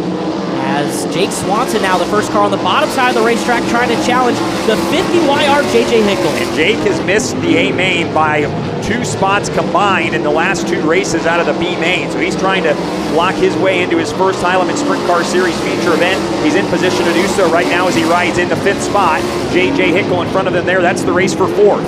Swanson is there, just trying to keep JJ Hickle honest on the top side of the racetrack, side by side again off of turn 4. The battle's on for the transfer spot. Darren Nida slowly creeping into the picture as well in the 7N, but around the outside goes Hickle this time to maintain the spot. Jake's got to be careful here. Nida trying to find a way around, but all it will take is one bobble from Swanson, and Nida will be all over him. Larson is checked out and gone by almost an entire straightaway, by over a straightaway. He'll get the white flag next time by. Kevin Thomas Jr. comfortably in 2nd, Parker Price Miller 3rd, Hickle still 4th, Swanson 5th. And here is the white flag for Larson. This is going to be no contest. KT should be comfortably in that 2nd spot. And everybody amongst the top 5, 6, all the way back, going to stay exactly where they are. Larson out of 4, he'll grab the heat race number 3 win. Kevin Thomas Jr. going to go to the dash with him. 3rd is Parker Price Miller. 4th is JJ Hickle. And a nice job by Jake Swanson. He punches his ticket to his first High Limit Sprint Car Series feature event of the year. An eventful one at that, but he survives and makes it in. Jake Swanson in the ABR 55B will avoid another B main. How about it, race fans? Elk Grove, California pilot, current series points leader, Young Money, Kyle Larson, your Sunoco Race Fuels heat race number 3 winner. He and Kevin Thomas Jr., the blue and yellow 16 car, headed to the dash. Nice start to the night for KT as well. Parker Price Miller, JJ Hickle, and Jake Swanson, your top 5. We said it on Flow. First A main start for Jake Swanson in the High Limit Sprint Car Series. Missed it by 1 in the B main, each of the last 2 High Limit Sprint Car Series races. So some nice payoff for the hard work he's put in to learn how to drive a wing sprint car. Certainly does. Here we go. 4th and final heat race. This one presented by BR Motorsports. When it comes to sprint car parts, there's only one place to shop, and that's BR Motorsports. With over 250,000 parts in stock and fast same-day shipping, along with the most knowledgeable sales staff in the industry, it's no wonder why BR Motorsports is the leaders in sprint car technology. You can visit them at brmotorsports.com or call toll-free 1-800-328-3333.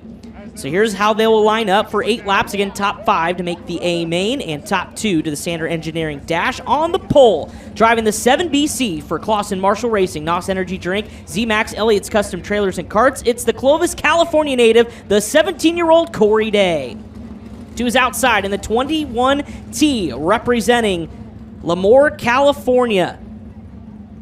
Driving the Charlton & Sons Complete Parts Durst Incorporated entry, that's Cole Macedo. So Corey Day, Cole Macedo, pair of California racers on the front row. To the inside of row number 2 in the 21H, the Macho Man, Brady Bacon, driving the TKH Motorsports Dahmer Powertrain, Fatheads Eyewear, Telstar Technologies entry. He will start third. To his outside, representing Bixby, Oklahoma, driving the 71X for Indy Race Parts, DKW Transport, Charlie Garrett Racing Engines, it's Shane Stewart. Rolling off inside of row number 3, also driving the 71 machine for Indy Race Parts, DKW Transport, Charlie Garrett Racing Engines out of Dillsburg, Pennsylvania, the Concrete Kid, it's Anthony Macri. And starting to his outside in the 6th position, driving the 5R out of Monclova, Ohio, is the Crown Battery entry, driven by Bryson Reed. Bryson Reed starting in the 6th spot. Rounding out the field, your 7th and final starter in the 77 from Brownsburg, Indiana. Driving the Lamb Excavating Diamond Equipment Dirt Perfect Skills USA from Terre Haute, Indiana, it's Jeff Dodge.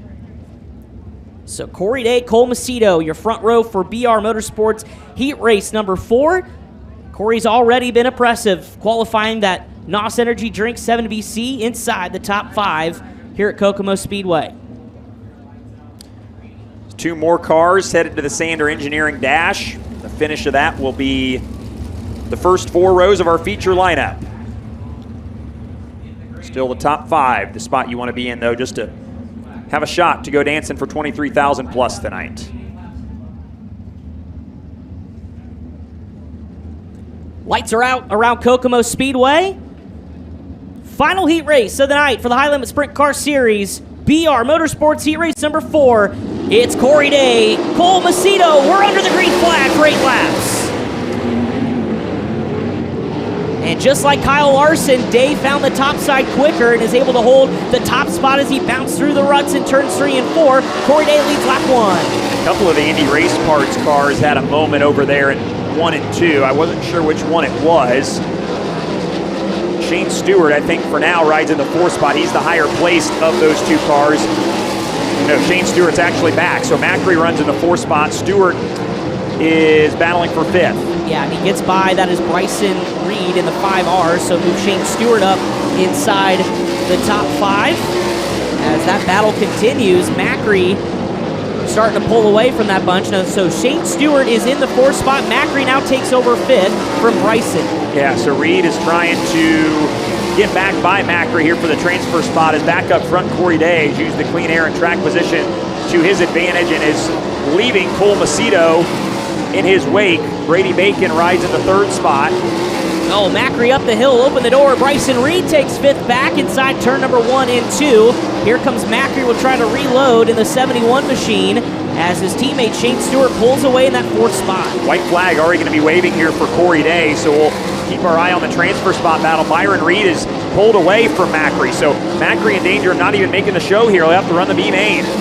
White flag is out for your leader, Corey Day, the Clovis, California native. In his debut with Boston Marshall Racing, through turn 3 and 4, he wins BR Heat Race number 4 over Cole Macedo, Brady Bacon, Shane Stewart, and Byron Reed gets the final transfer spot. That is huge, beating Anthony Macri, who will visit tonight's Kane Screen Print B main. Jeff Dodge rounds out the field. But ladies and gentlemen, Corey Day in the 7BC wins BR Heat Race number 4. I'm going to need Bernie to put a big X on the Shane Stewart car because those 2 are hard to tell apart. Corey Day, Cole Macedo headed to the dash. Brady Bacon, Shane Stewart in the 71X, and Byron Reed, the top 5. Anthony Macri in the 2nd Indy Race Parts car, and Jeff Dodge headed to the B main. That's it for heat racing action. We'll have the dash redraw next on the program to set the lineup for the dash. Then we'll run the dash and then the B main and then the 35-lap feature. We'll step aside quickly on flow, and when we come back, hopefully set the field and the lineup for the 7-lap $250 to win Sander Engineering Dash.